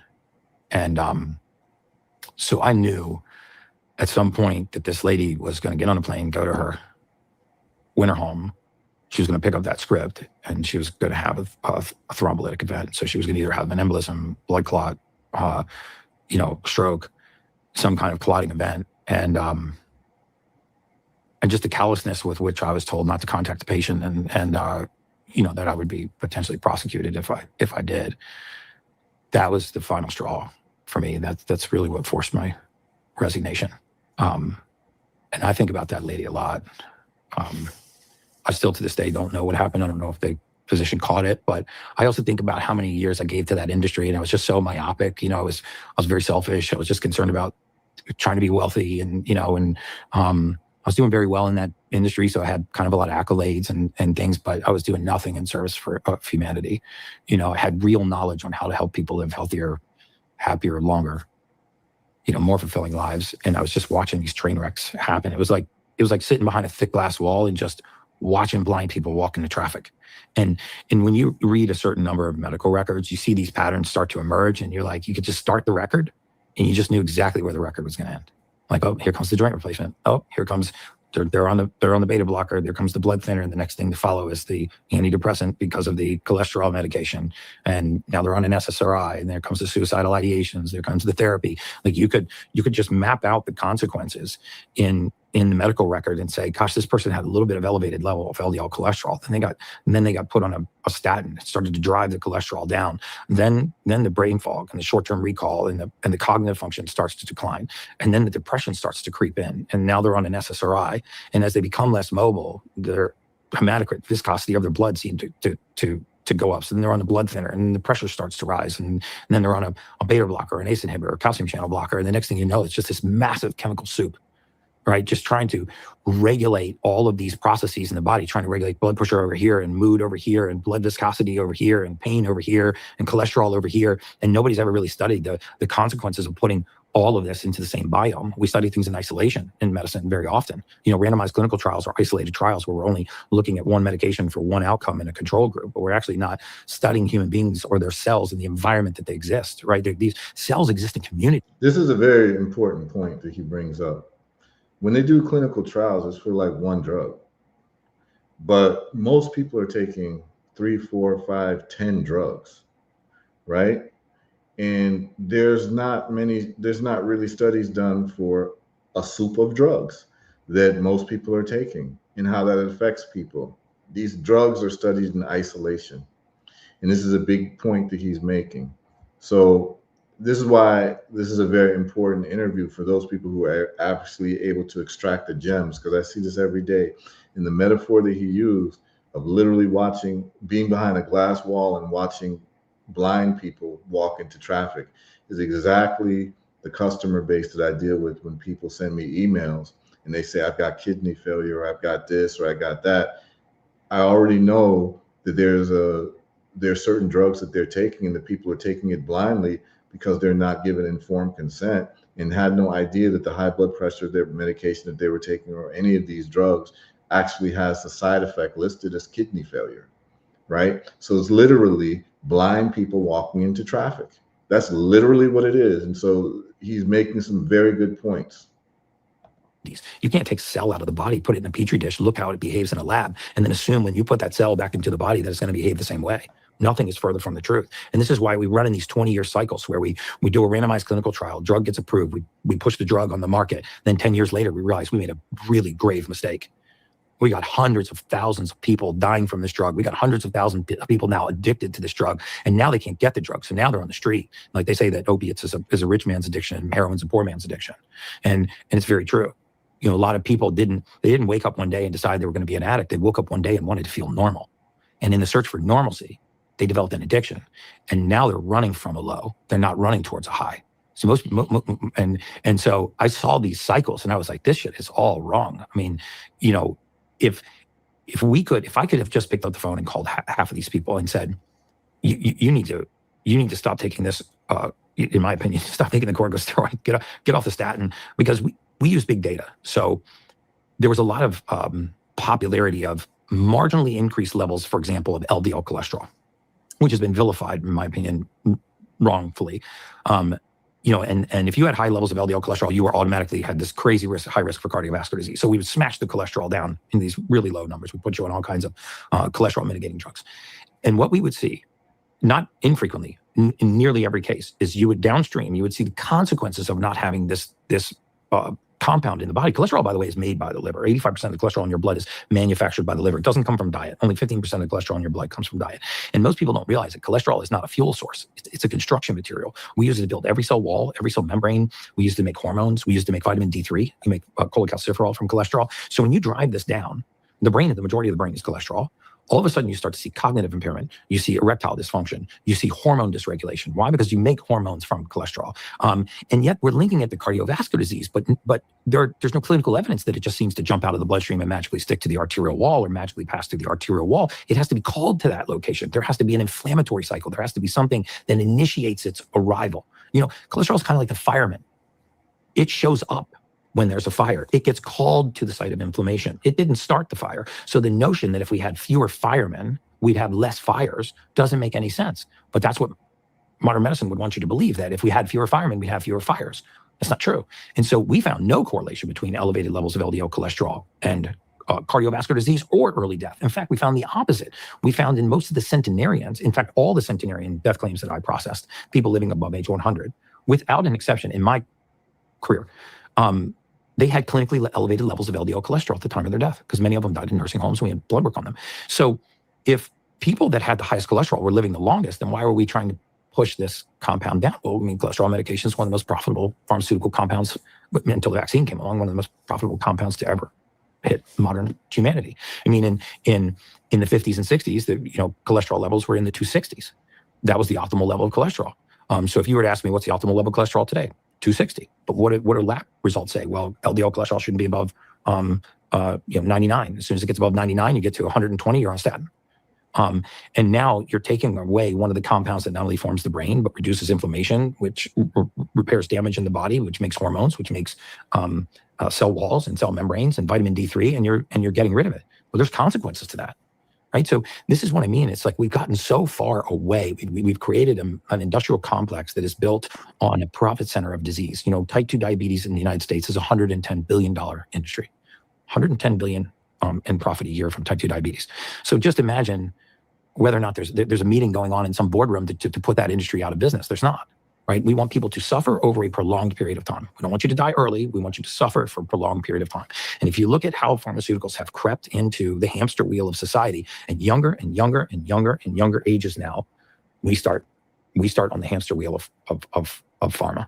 You come out of the womb and you have barely even taken your first breath. You got erythromycin in your eyes and you're being given a hepatitis B vaccine. Well, what's hepatitis B? It's a sexually transmitted virus, or it's transmitted through intravenous drug usage. What are the chances that a newborn fetus is going to be having sexual intercourse or using IV drugs? None. What are the incidences of hepatitis B in prepubescent teens all the way down to infants? 0.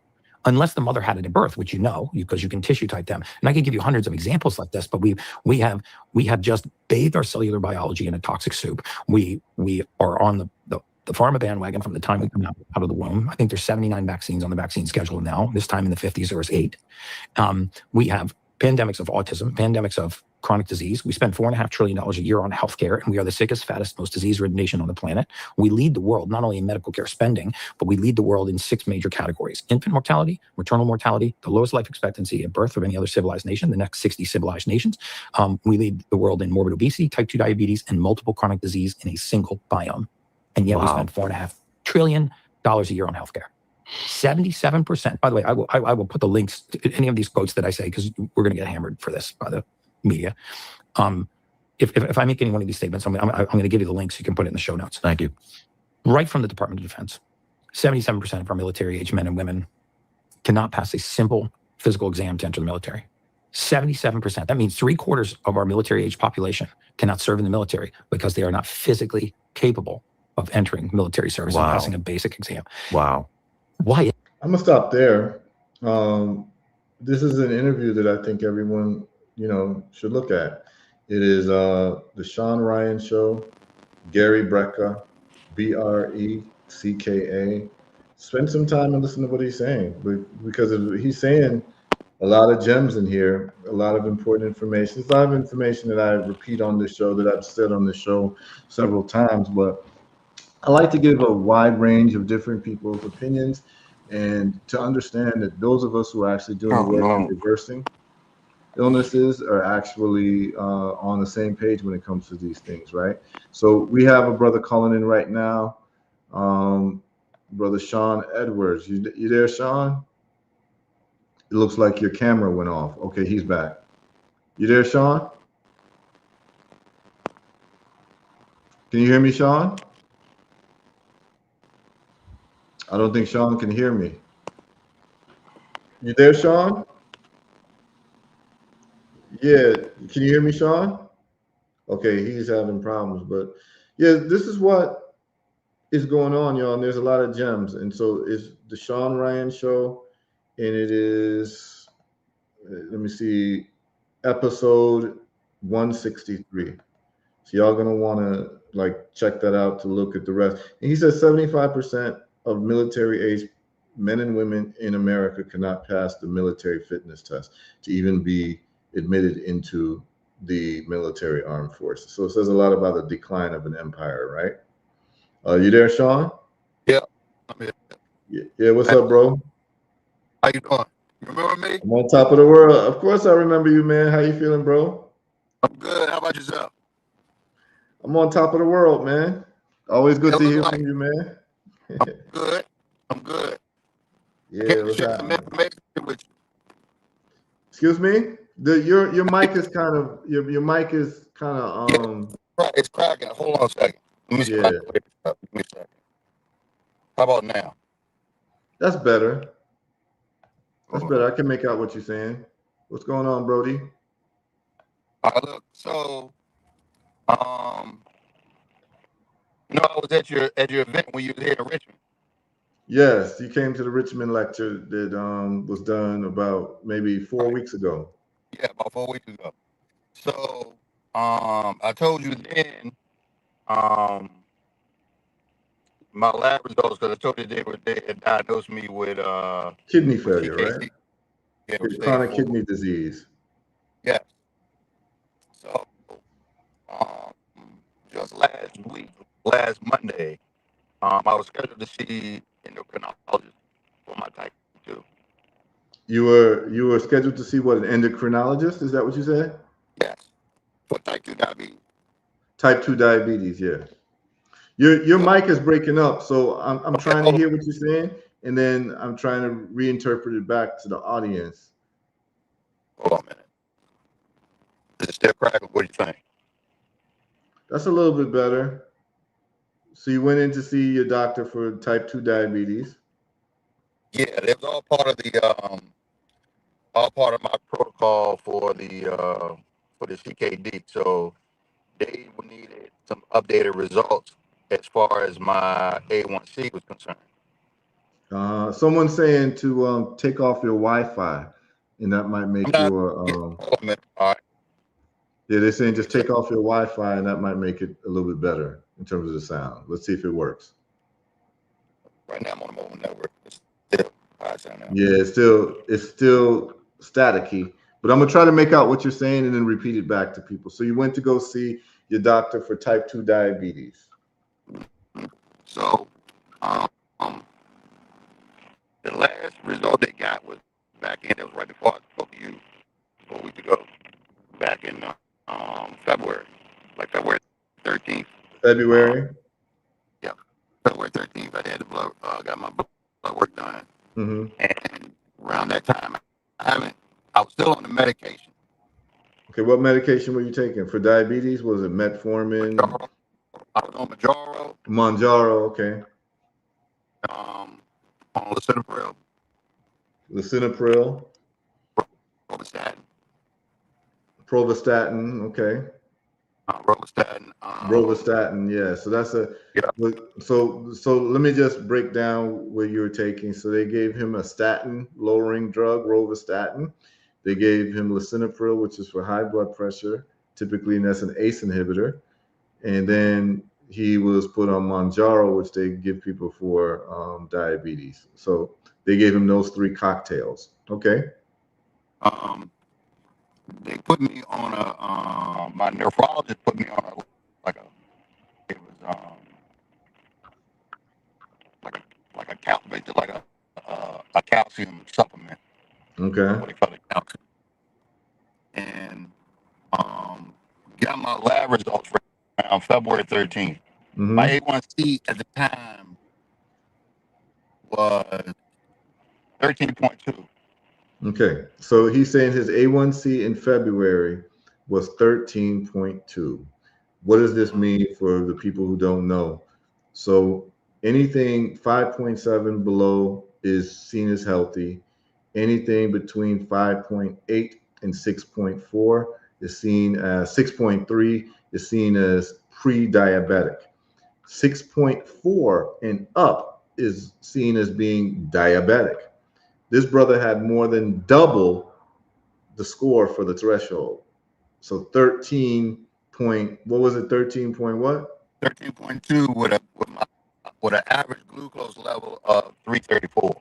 Okay, so short-term glucose was 354 and his A1C was 13.2, which is more than double the threshold of 6.4 to be diagnosed with diabetes. So he has severe diabetes, y'all. Okay, go ahead.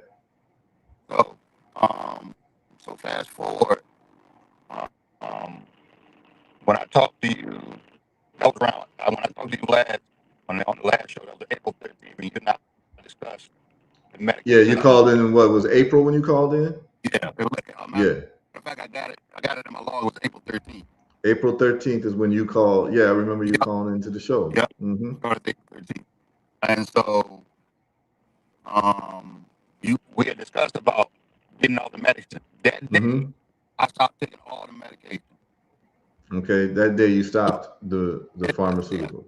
stopped. It was April 13th. April So, 13th. yeah. So I went to, like I said, last Monday I had an appointment with the endocrinologist because they Okay, needed me so to go. last Monday you went to go see your doctor. A week Okay, from the day. Yeah, a week from the day. Last Monday. last Monday, Last Monday, a week from the day. Um, a they week wanted to, ago. and they was asking me, the medication. They was looking at my file from April, so they saw all the medication that I was on. Mm-hmm. Now, I didn't tell them. I didn't tell the doctor that I wasn't on the medication, so I just Mm-hmm. let them write it out. Let them assume I was still on. The thing about it was she kept pulling up my record on my stage 4 kidney. So they was asking Right. me a series of questions. She kept asking me like the same questions over and over. She asked me, "Was I still working full time?" I told her, "Yes, I'm still working full time." And so she was. She looked confused as she was looking at the chart. And so she says, "They're checking my legs, checking for swelling." She said, "Have you been dealing with any swelling?" Mm-hmm. Because I used to have occasional leg swelling in my ankle. Right. So he's saying that he used to have occasional leg swelling in his ankles. His doctor that he went to go see last Monday kept looking at his charts, kept looking because I'm sure she was confused at what she was seeing. And he had Right. swelling in his legs, which is one of the byproducts of kidney failure, that you start get swelling in your lower extremities in your limbs.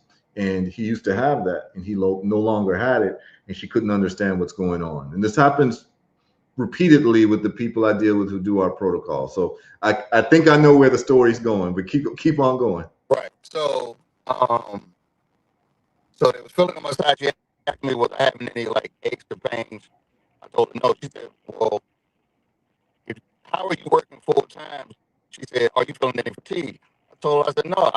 I mean, I told you at the last time I told you, I said in 2 weeks I was turning 50, and I told her, I said I haven't had any fatigue." Right. Said, So you're not feeling any I fatigue. Yeah. So she was like, she kept looking confused. Then she asked me again, was I still working full time? I was like, yeah, I'm still working full time. I still do 8 to 10 hours. So she just She keeps was asking you if you're working full time. That's her question to you. She keeps asking you that. yeah, she asked me this 3 times. I'm like, why you keep asking me this 3 times? And now I'm a barber, so you know she's expecting me to be fatigued. She was like, "Are you constantly sitting down at work?" I'm like, "No." So then here's the caveat. This is the one that got her. Asked me, "So have you been having problems urinating?" She asked you if you're having problems urinating. They didn't have problems urinating. I said, and I told her just like this. I said, "I pee like a racehorse." I You, said, "I don't have no problem yeah, you urinating." told her you pee like a racehorse. And the reason why she's asking this is because someone with quote unquote chronic kidney disease should be having these problems of swollen limbs and problems urinating because your kidneys, basically, they're saying your kidneys are dead or they're dying. And so you're supposed to show up with all of these problems, but you're not showing up with. So she's Right. confused. That's why Right. clinically, her clinical training, you don't match her clinical training. So she's confused. Right. Because I Yeah. heard her when she was looking at her, when she was looking back at her computer, I heard her mention under her breath. She was like, "You're not supposed to be urinating." She said, That's you're what not she said. supposed to be what? She said, "You're not supposed to be urinating." You're not supposed to be urinating. So this is very important. Listen very carefully, people. People who are on dialysis, people who have kidney failure, kidney disease, typically cannot urinate. Okay? And a lot of people don't know this. A lot of people don't know that people who have kidney issues cannot urinate. And then that's why you have to do dialysis, because what dialysis does, it cleans out your blood um, from the fact that you're not urinating and removing waste from your body. So the dialysis machine replaces your kidneys. And what happens is that typically people cannot urinate. This, I can tell you, all this happened to my uncle. My uncle had kidney failure, contacted me and told me he had kidney failure. I was able to identify that it was the high blood pressure medicine, and we replaced it with the olive leaf extract. And this is a man who hadn't urinated for 5 years. And when he took the olive leaf extract and removed the pharmaceutical medication, the brother was my uncle, called me literally 3 days later and was able to urinate for the first time in 5 years. Okay. So she's confused because everything you're presenting does not match her clinical training. So she's asking you if you can urinate. You say you pee like a racehorse, and her mind is being blown. Someone who has chronic kidney disease should not be peeing like a racehorse, like a healthy person. So keep on going. So now, mind you, bro, Heru, my my EGFR is at, was at, I'm not sure what it is now because they didn't put in the order to find out what that was, but it was at 16 at the time. Okay. Now, That's your filtration rate. right, right. Mm-hmm. So now, I asked her after they did the blood work, when would I get my results back Mm-hmm. for my A1? So she said it will take a couple of days. I said, okay, fine. Okay, so let me So just stop you Wednesday, there. Let me just stop you there to translate for people who are having a hard time hearing. He asked his doctor when he's going to get his A1C results, which is basically letting him know what level of diabetes that he has in terms of, like, he's dealing with a 13.2. So he wants to see if his A1C has improved. And she said it'll take a couple of days. Okay. okay, so Wednesday, I get a notification on my phone Mm-hmm. stating that in my chart that my results came in. So I pulled it up. This was Wednesday. So the 2 days after the appointment. Mm-hmm. My A1C now is at 5.8. Did you all hear that? The brother's A1C is at 5.8. Okay? This is a big deal, y'all. And he's off of the medications. This is from April till now because he first called on this show in April. And I told the brother exactly what to do. Now, here's the deal. The deal is this. I can tell you what to do and tell you the products that I make for you to take, but the rest is up to you, right? The rest is up to you to actually follow it and to follow the dietary recommendations. And if you do it, you get these types of results.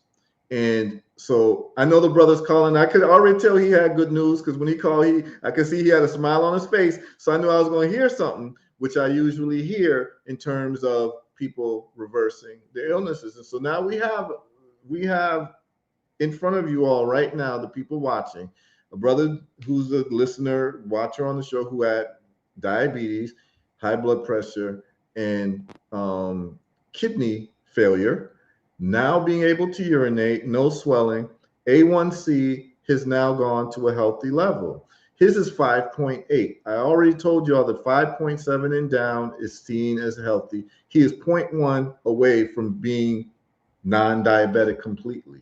Right now, really, he's closer to the 5.7 than the 6.4.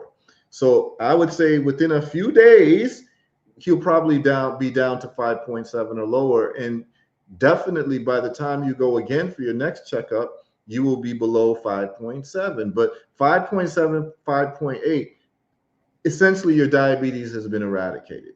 So it's gone from 13.2, y'all, to 5.8. And this is in 3 months.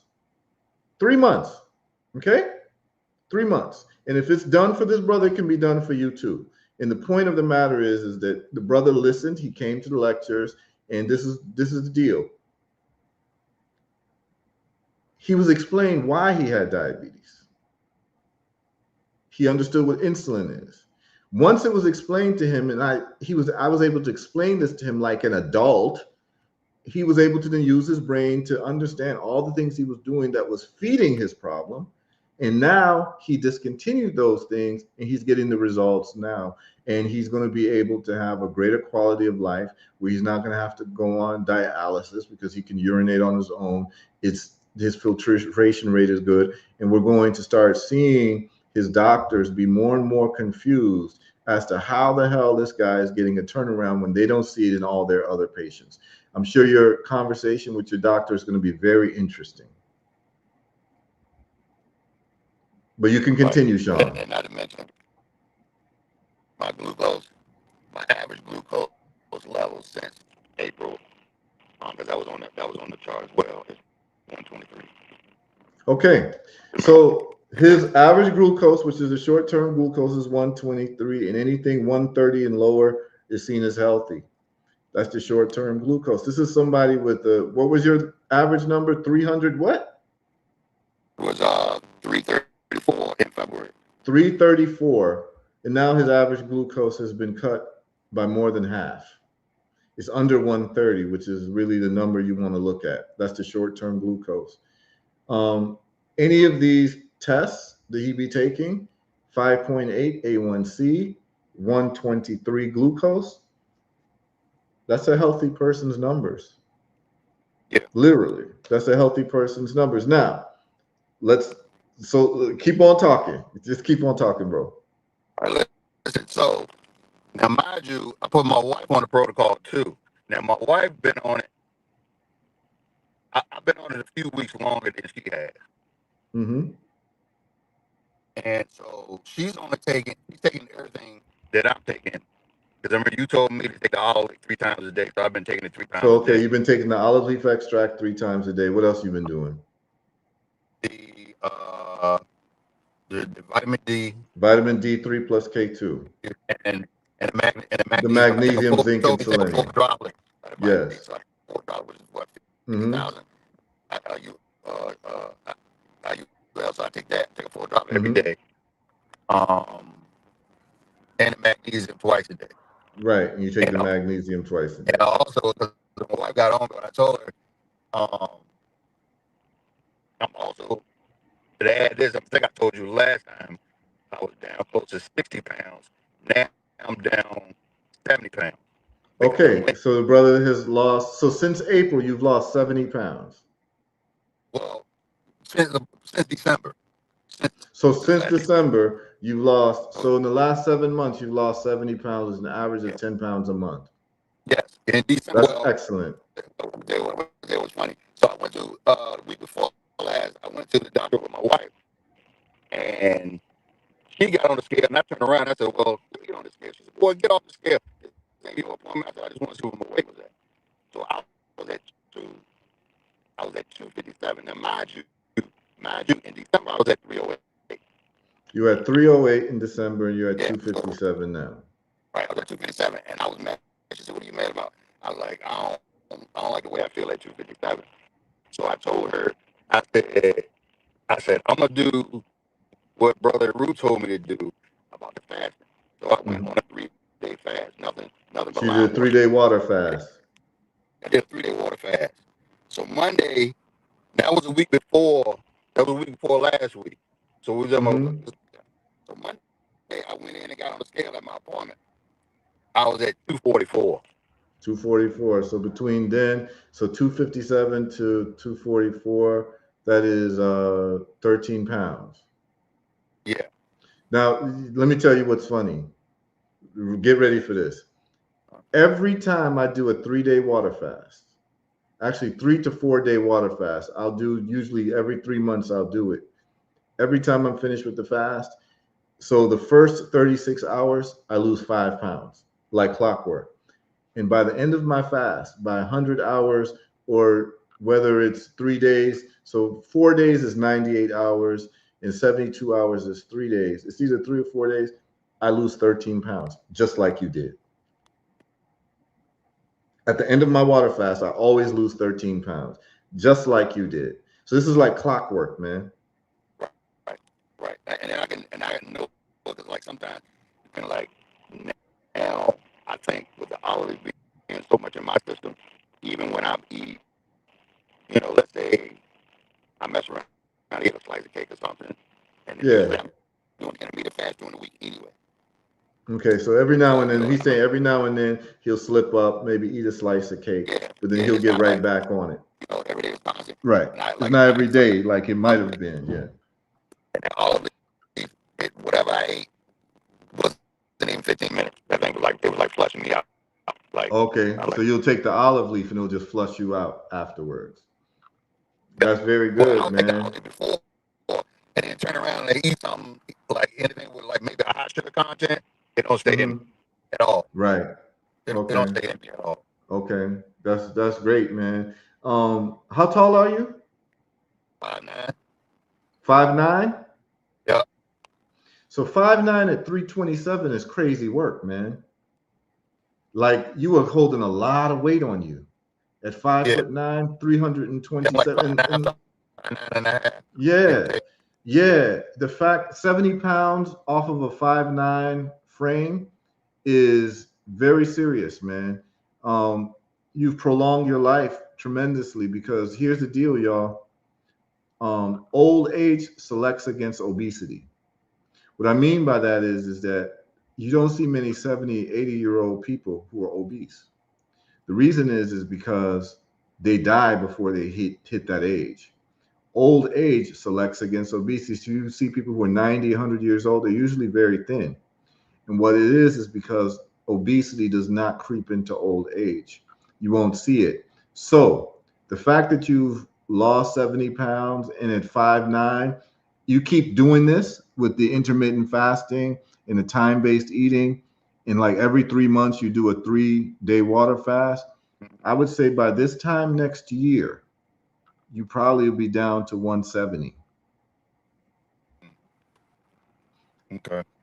Okay, you keep doing this because you're at 250 now or 240 now, or you say 230 something. Right about, let's say I'm right about like 245. All right, yeah, I want to get you down to under 200. Okay, and we can do that.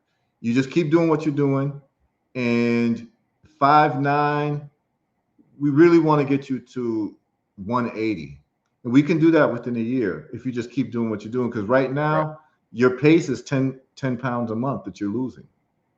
And I'm telling you, if you keep doing what you're doing, the way that you're doing it, you will get to that goal of 180 at 5'9". You'll be back at your fighting weight, bro. Like Yeah, you'll be because back at your fighting weight. that was my high school weight. Where it's like Yes. 187. Yes. That was the heaviest. 197 was the heaviest. That was my like last year of high school. My junior Yes. year, I was around about 180. Yep. 180. We can get you back. And I always tell people if they just follow what I'm saying by the things that I named earlier, and I'll do it again. Right. I'm gonna name it. I'm gonna do it again. This is exactly what this brother was doing. It's nothing complicated.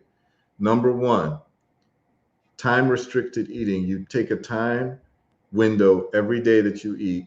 It should be no more than 8 hours. If you're overweight, if you're suffering from high blood pressure, diabetes, cancer, any of these things, it should really be struck down to 4 hours a day. You can pick those 4 hours, but it has to be 4 continuous hours. You can go 2 to 6, you can go 3 to 7, you can go noon to 4. But if you do 4 hours, this works. Okay. And during that time, you eat as much food as you want that is non-inflammatory food, that is natural food from earth, right? In other words, not from a laboratory, natural food. Okay. All right. You can eat as much as you want in that 4 hour window. You stick to that 4 hour window. Then you take the olive leaf extract 3 times a day. This is exactly what this brother did. And then you take the vitamin D. You take at least 1 full dropper a day. And then you take the magnesium, zinc, selenium, which is this product here that the brother's taking. You can take 2 capsules a day. You can take 1 in the morning, 1 at night, or take 2 at night. I think the best combination is to take, so the vitamin D and the magnesium, they work together. They help each other absorb each other. Vitamin D3 is D3 plus K2. Anytime you take high dose D3, it must have K2 in it.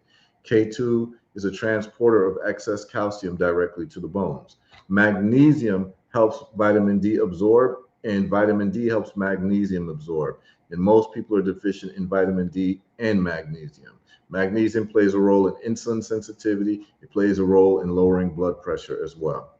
So the olive leaf is going to detoxify you, kill parasites, and it's going to reverse the inflammation that your body has been suffering from years. So you're going to have the olive leaf extract. I should have the bottle here somewhere, but you're going to have the olive leaf extract. Here it is. So these are the 3 items that you need that I think everybody could benefit from. These 3. Olive leaf extract, vitamin D3, and the magnesium. This is what this brother is taking, okay? Anybody with any condition, cancer, diabetes, herpes, high blood pressure, seizures, autoimmune illnesses. These are the 3 baseline products that you need to take. Now, we've got the diet part that I talked about in terms of intermittent fasting. If you want to take it to a different level, every 3 months or at least twice a year, you should do a 3-day water fast. It changes your life completely, and it changes your relationship with food. You no longer become a slave to food once you fast it. I'm sure you can talk about your fasting, Brother Sean.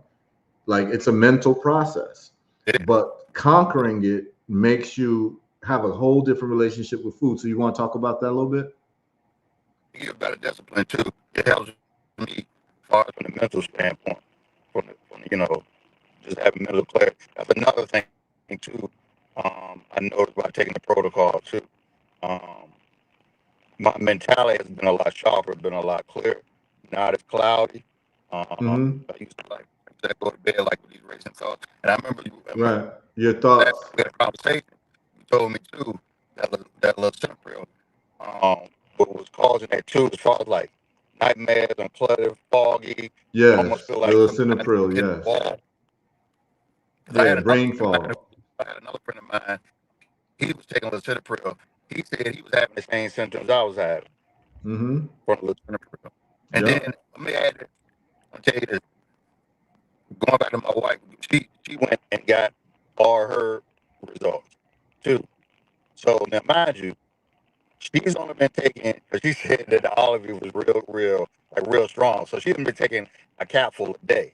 So I Mm-hmm. thought you might need to bump up to 2. She said, I'm working on bumping it up to 2. And she started around about April and stopped taking her meds. She was pretty much on the same medication that I was on. Mm-hmm. but she was also taking a higher dosage of Majaro. Now, Mm-hmm. 2 weeks ago, the day I told you I went with her to her appointment, and they did her lab work. Now, mind you, they told her, due to her family history, her mother dealt with like cardiovascular disease. A lot of her family members, her aunts, they dealt with cardiovascular. Cardiovascular disease. So, what was interesting was she went and got her blood work done, and I told them right then, I said, tell them to take your vitamin D. Let's see where your vitamin D is at. Now, mind you, she's taking the same product. She's taking the vitamin D as well. Mm-hmm. Now, back in March, February, she was dealing with a lot of like sinus, more deal with sinus, asthma, and that sort of thing, and she was getting sick. So they showed her results when she was talking to the doctor. They said her vitamin D back then was 46. 46. 46. Mm-hmm. Now, fast forward 2 weeks ago. Fast forward 2 weeks ago. They're trying to find out why they can't find anything in her chart as far as ailment. She has no signs of cardiovascular disease. Her blood pressure, now mind you, my wife is around 5'2". Now, to them, she's considered overweight. Mm-hmm. Now, her blood pressure, now mind you, she's not on any medication either. Her Mm-hmm. blood pressure was like 118 over 69. 118 Recently. over 72. They tested it twice. This is recently. 2 weeks ago. Is 118 over 69. And what was it before last time she went for a checkup? Because they put her on blood pressure meds, right? It was elevated. It was elevated because she said when she went last time, it was elevated. It was like 150 over 80, something around those type of numbers. Mm-hmm. So now this Right. time it was like 120, Yeah. 119 over 72. Yeah, she has the blood pressure of a 16-year-old athlete. Right. And she Mhm. had never been an athlete. She had never been an athlete. Right. So, and her A1C, now mind you, she was on the highest majority, well, not the highest, it's one level high. She's one level less. She's at 12.5. Now, Mm-hmm. she hasn't been taking the majority at the same time I stopped. Her A1C was 6.5. Her A1C was what? 6.5. 6.5. Mm-hmm. And her average glucose level was like 130. Okay, what was her A1C before? 6.9. Okay, so it's dropped a little bit, not as dramatically as yours. Now, mind you, she hasn't done any intermittent fast like I do. Okay. She didn't do a 3-day fast. Right. She didn't do the fast, and she doesn't take the olive leaf 3 times a day. She only takes it once.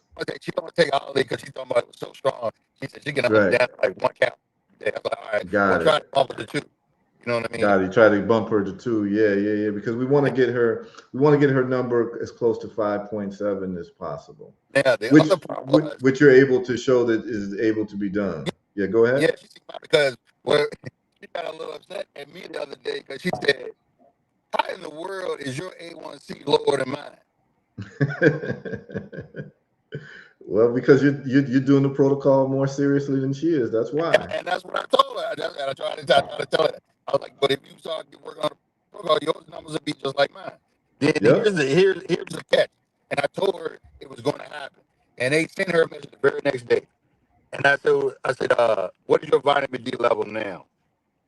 Her vitamin D level was 152. Of course, 100 points, just like what I told you.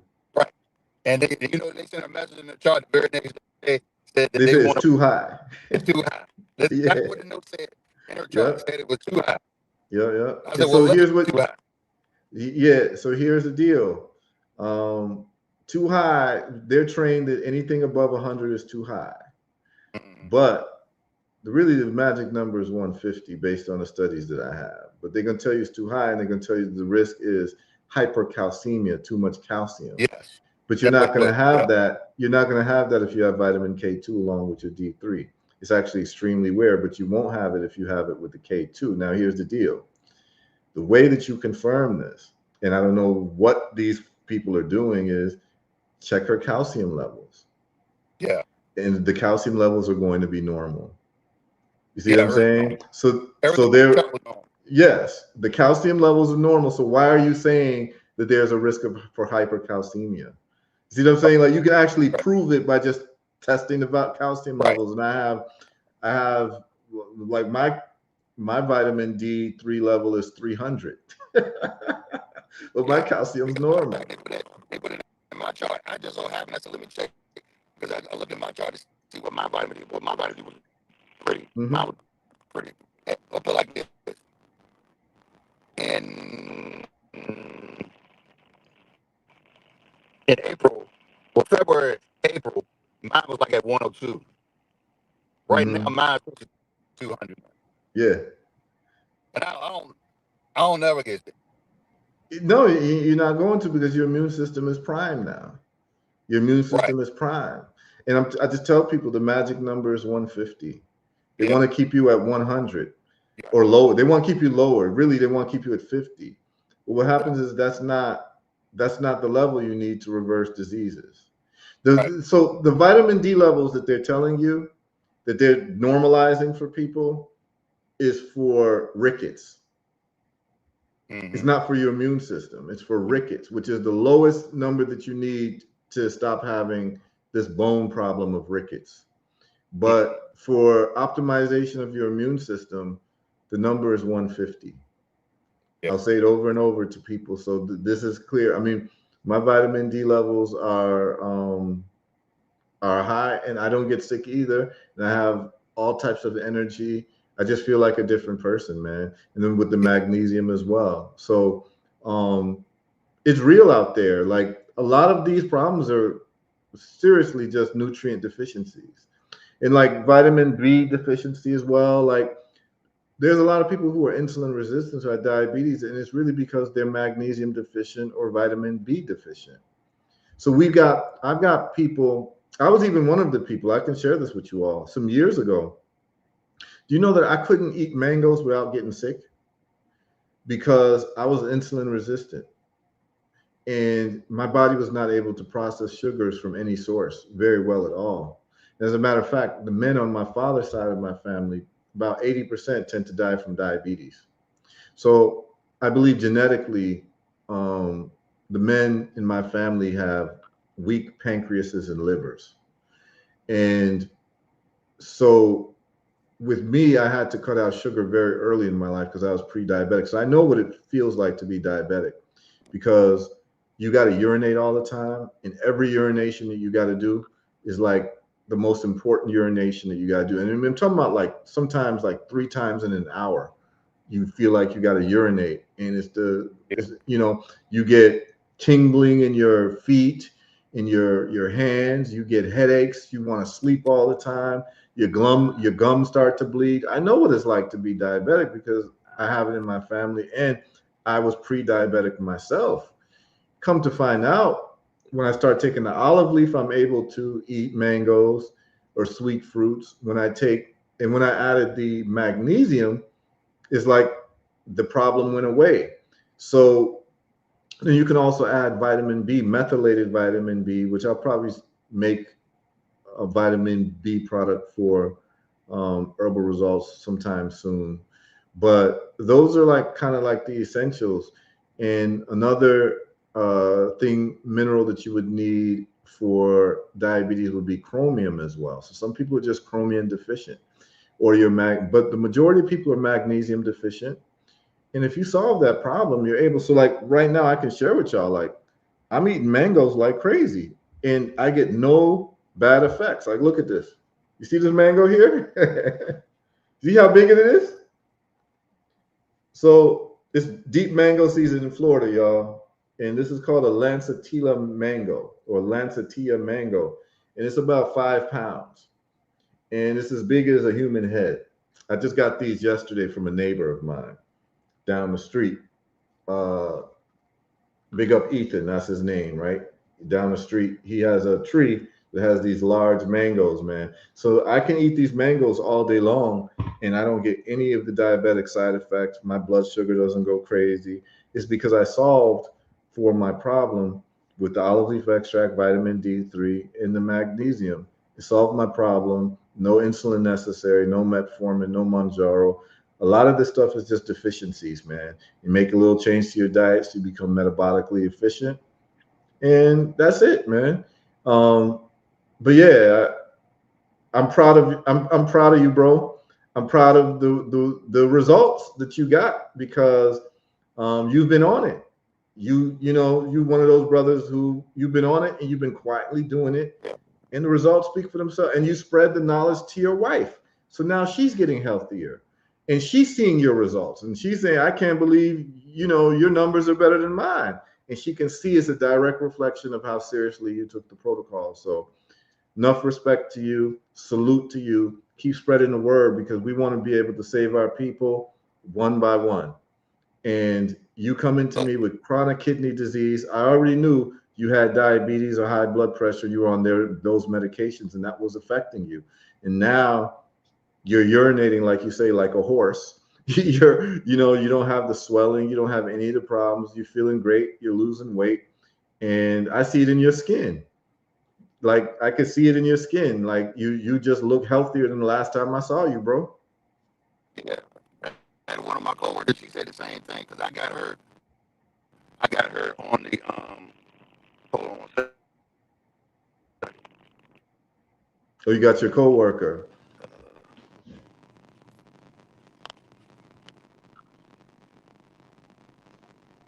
It looked like his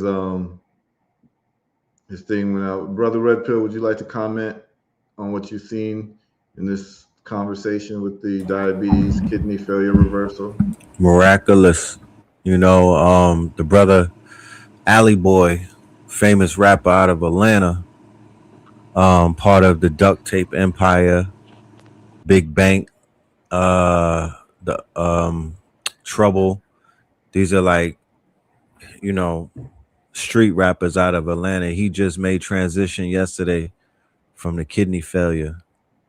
Mm-hmm. And he was publicly talking about the effects of lean. And he was on podcast speaking about going to dialysis 3 times a week and what the pills and the leans did to him. So once again, they saying that Atlanta's cursed. And I'm like, nah, they not cursed. They just been listening to Future and the dope fiend rap, you know what I mean? And Atlanta is suffering from the choices that they made over the past 20 years, 10 years, and it's still going on. You know what I mean? You got the artist Future, and I'm not using him, but he's the most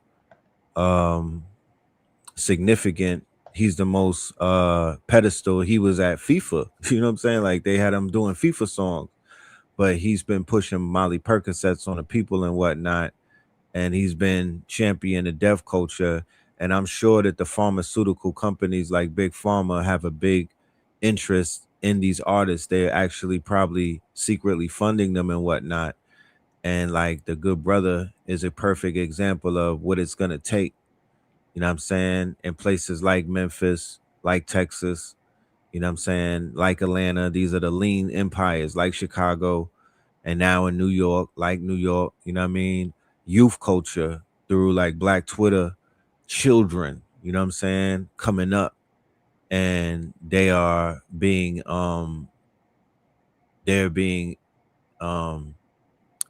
put underneath the spell, right? They're being put underneath the spell that this is the healthy way, like this is the wealthy lifestyle to have a double cup and to pop pills and whatnot. So, you know, I'm just glad that this conversation is taking place and we have real life examples. Hopefully, somebody will see these shows that are part of that lifestyle. They watch they watch these channels in the music studios. So it's like we want to really, and we want to steer them away from the solution that we know is not a solution. You know what I mean? I don't want to go crazy on this YouTube Right. thing, but we want to steer them in the direction of the practitioners who literally could bring uh, a complete turnaround, and then hopefully that could catch on the same way that the future song could catch on. But it's going too long. We losing too much talent. We losing too many people who have potential, and it's horrible to see. You know what I mean? But salute to you, salute to your solutions, salute to what you're doing and whatnot. And yeah, let's reverse the curse. Absolutely. And I think the brother wanted to come on one more time. Yeah, brother Sean. I got a question for you too, brother. Yeah. Just one thing I'm still battling with. Is the high blood pressure. You got any more recommendations? Because I know Yeah. What's your blood pressure numbers? was, it was up there. It was like 190 over 107.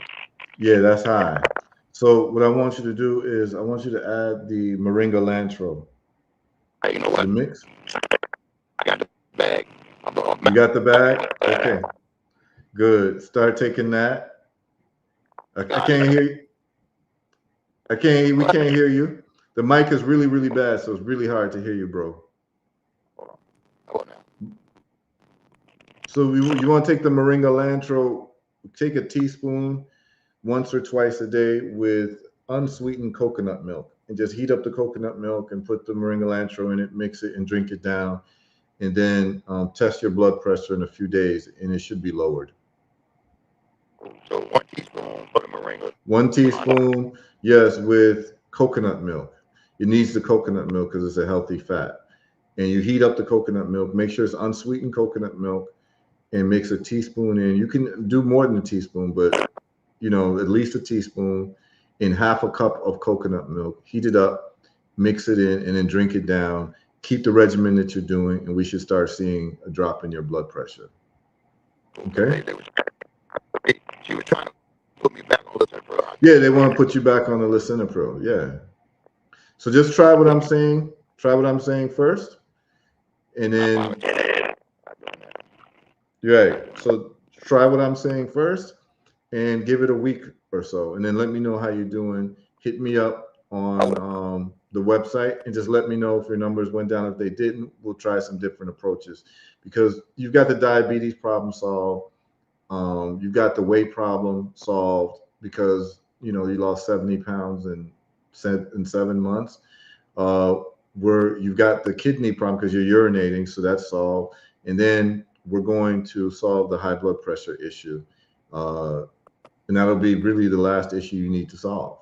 So I think we can do it with the Moringa Lantro. So that shouldn't be a problem, bro. I'm gonna do that. I'm gonna start that today. Yeah. Yeah. Sorry. So what we've noticed is that in about 80% of the people, the olive leaf extract works well in reversing high blood pressure, but there's some people who are resistant to it. In those remaining 20%, we have them take the Moringa Lantro product, and usually that solves the problem, because some people are more sensitive to the Moringa Lantro product than they are the olive leaf. Most people, the olive leaf will lower your blood pressure real nicely to a healthy level, but I found that 20% of the population respond better to the Moringa Cilantro product. So just try that, and then holler at me in about a week and let me know how you're doing. And then once we get all those numbers straight, we're gonna do a testimonial that we'll put on our website. Okay? No problem. Yeah, I'll do an interview with you. Maybe you and your wife. We could do it all together. I told you this still trying to. I go in a couple of weeks for another evaluation. Okay. Those numbers look like, but I don't know if I'm gonna get that. If I'm gonna get that order of testing. So, but we'll see. But I'm gonna do Yeah, in a couple of weeks, just holler at me when you get your next checkup, and let me know how you doing, bro. You don't trust me. I was scrambling this morning trying to be the first thing this morning because I talked to Brother Thurman. I saw him Friday. Okay. I told him that man almost broke down in tears when once I showed him, Once you showed him your numbers, yeah. So he's referring to Brother Thurman in Richmond, Virginia, who's one of the distributors for Herbal Results. And so what Brother Sean was saying was that he spoke to the distributor and told him his numbers, and the distributor, Thurman, who's an elder, almost broke down crying seeing the reversal in his numbers. So this is great, man. And somebody writes, boy looking like a gray-haired teenager. Taking notes. Yeah, man. So, Brother Sean, thanks for tuning in and giving your report. And this is for everyone listening too. Feel free to lock in with us and give us your report. How you doing if you're taking the products and you're getting some great results. Feel free to call in and share your story with the world, because it helps everybody to get more confidence in doing the protocol and using the products to solve these problems that are quite easy to solve. So this is just a living testimonial. So my good brother Sean, we're gonna sign you off, and then we're gonna have Red Pills sign us off. And we've been on for 2 hours and 42 minutes. So I think we've given you all a lot of good content. We're going to do Wednesday is going to be a very powerful show, the Wealth Show. I'm going to be introducing to you all the black box theory. The black box is what survives when a plane crash happens. And so I have a black box approach, which is a first principles approach to solving our problems globally as Black folks. And I've started a system, and it revolves around technology and unity. You all don't want to miss it, because I'm going to have some very serious people coming on the show, talk about what we've done. I'll expose you all to a website. It's basically a spiritual, cultural system that solves the black box issue. Anything we do that does not address the limiting factors of what caused us to fall as a people and be dominated by others is a waste of time. So if we're not addressing that, we're wasting our time. And so what I'm going to be doing is I'm going to be bringing to you all Wednesday, front and center, the black box approach to solving our problems globally. And it may sound lofty, but I think that when you tune in Wednesday and you hear what I have to say and the solutions that I have in place, you all are going to see it. It'll click very quickly. And I'm going to have the people who are working with me on this approach call in. And we're going to be having a high technological show and a high, we're going to go over the stocks and, the investments as usual, but we're talking about solutions so that we as a people can be seen as the wealthiest people on earth. We should be, because our continent is the wealthiest continent on earth. The Asians have Asia, Europeans have Europe. And it just turns out that Africa is the richest continent out of all the different continents, Australia, all of that. The problem is that there's been a disconnection between the people of the continent and the resources of the continent. And we're going to address that in a very unapologetic way. If you're not about unity globally, the show will not be for you. If you're not about the advancement of our people, irrespective of natural origin, the show will not be for you. There will be no political debates. There will be no identity politics. There will be no low-hanging fruit of division. This is going to be a scientific approach to solving our problems from today moving forward.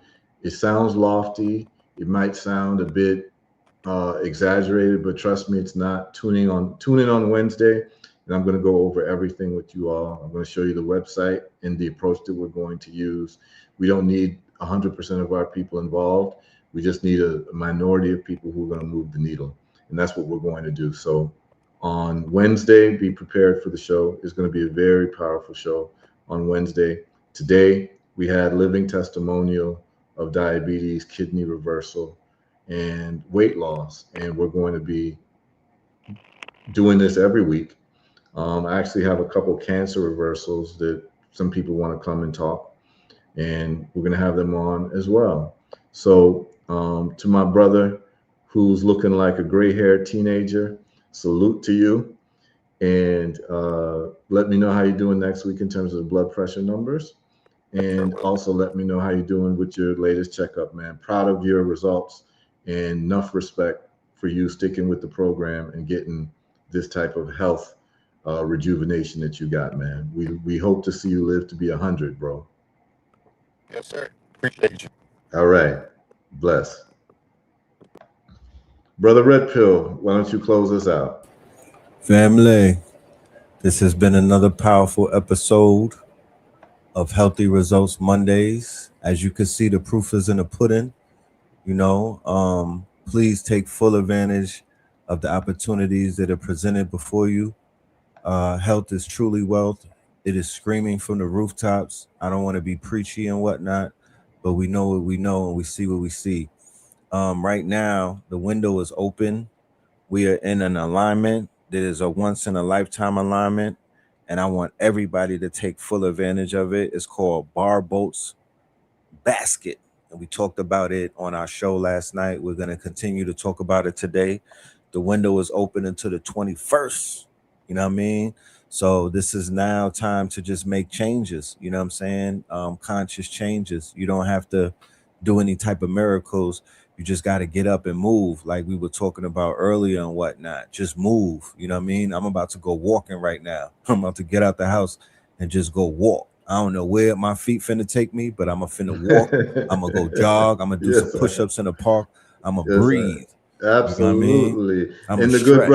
the good brother, the Goats Academy say he just did them 40 push-ups. Yeah, So I'm getting my 40 in knock right them. after the show's off. I'm getting my 40 in as well. I at least try to do 3 sets of 40. I Mhm. was doing 33, 33, 33 to do the 100. Me and my 6-year-old son, he gets me to go do it. Like, yo, dad, let's do push-ups. But do the 40. You feel me? Do something. That's all we got to do. And I'm gonna just leave it at that. I don't want to, I'm gonna leave it at that. Health is wealth, y'all. Love and light.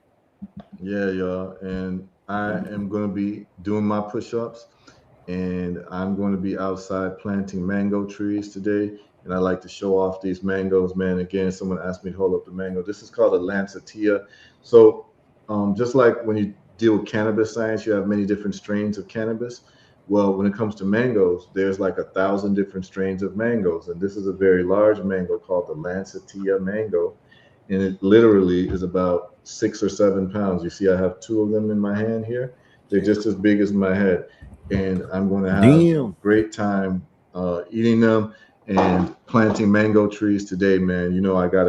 I have this addiction to mangoes, so I'm just happy that I can eat them in a healthy way. My blood sugar doesn't get elevated because I've solved my metabolic issues, so I'm able to enjoy fruit.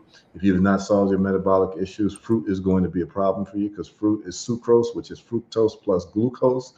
And the body does not care where it gets glucose from. If your body cannot properly process glucose, the glucose will be stuck in your blood. And that's why you get high blood sugar, because your insulin is not working to remove it from the blood into the cell for energy. So fix yourself metabolically. That's fasting, anti-inflammatory herbs, and certain minerals that your body needs, such as magnesium, zinc, selenium, chromium, vitamin B complex will usually solve the problem. So I look forward to y'all on Wednesday. It should be a very powerful show.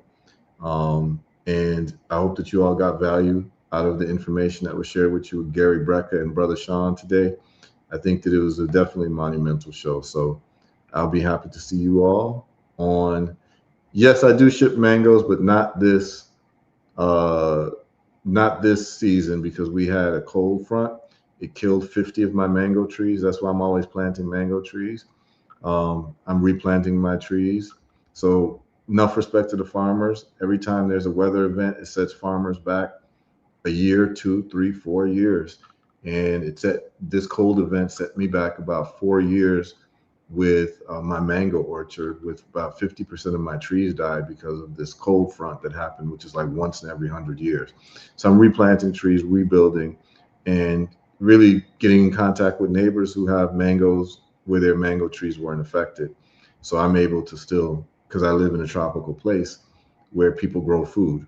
So I'm able to talk to neighbors and visit them and get different mangoes that I might not have. And so that's why you'll see the Lancetilla. I literally got this yesterday from a farmer down the street from me. He has an orchard as well, but he has the Lancetilla mango, which I don't have. So this mango will last me for probably 2-3 days to eat.